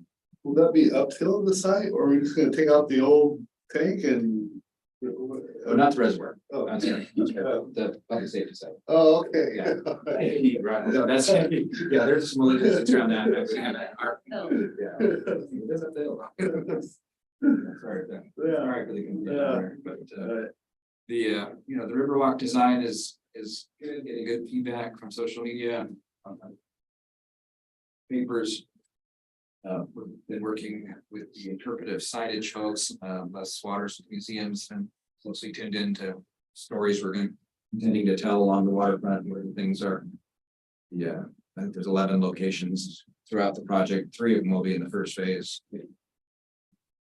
Be about some Native American history and one about the creation of Sand Island, and then just the marine economy are the first 3 hits that are in Columbia View, and that has a bunch of other themes that go down and kind of repetitive. It goes along the waterfront, along the Bluff Trail. If we're going to be calling, there was some question: are we going to call it the Bluff Trail in the future, or maybe that might be something to rename at some point too. Oh, great. Your name. Bluffs everywhere. Believe that. Is it a bluff trail? Is it another extension of the river? Things we've called it the veneer site so long, and we intentionally have done that just to not give it a name, so that if something comes along. Riverfront district. We did touch base on Columbia View Park amphitheater concerns around the sound and the power. We met with our electrical engineers at PAE.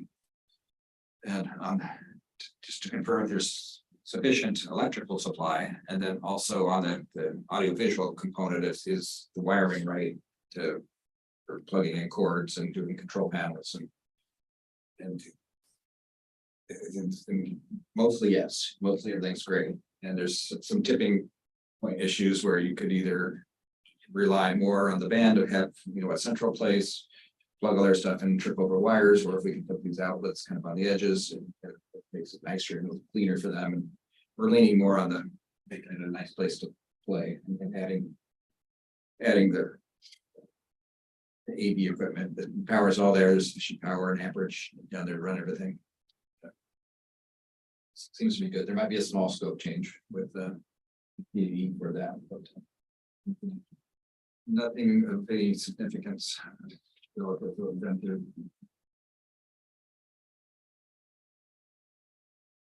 We had a nice intro meeting with Nate Stice that we met at the city county dinner. He was the regional solutions representative for our area, and met with the board, and myself and Rachel and mayor, and he was here all day doing different things. But I think he has a pretty good understanding of what we're faced, and his impressions of the St. Helens is this: why isn't this already discovered. I mean, this is like, it I had to tell them what Halloween was. was really taken back by how every other leg out of Portland is already, pretty built out. Really surprised that we have what a special place we have here.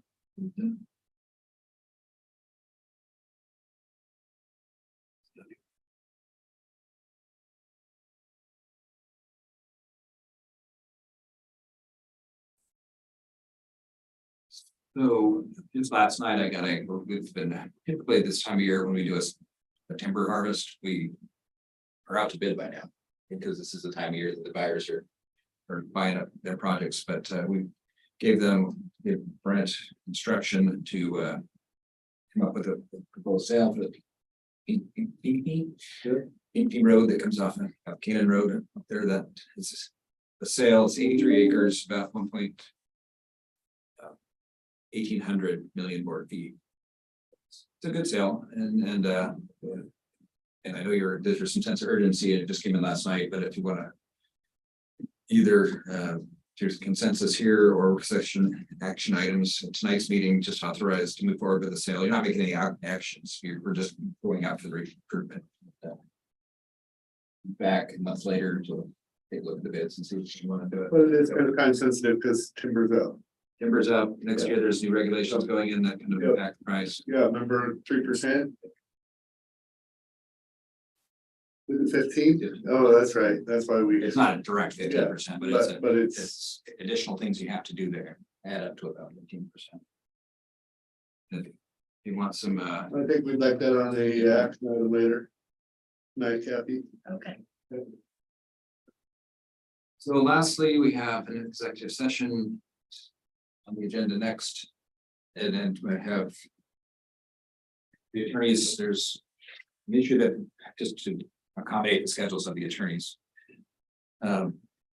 Peter Hicks is going to come on to this meeting right now, and David Rubino wants to get some counsel. He's available. He's traveling to Seattle right now, but he wants to come in on evening meetings. So if we can open the executive session, you'll have your meeting. And recess it. And recess it until tonight. Yep. And then we can do both attorneys under one.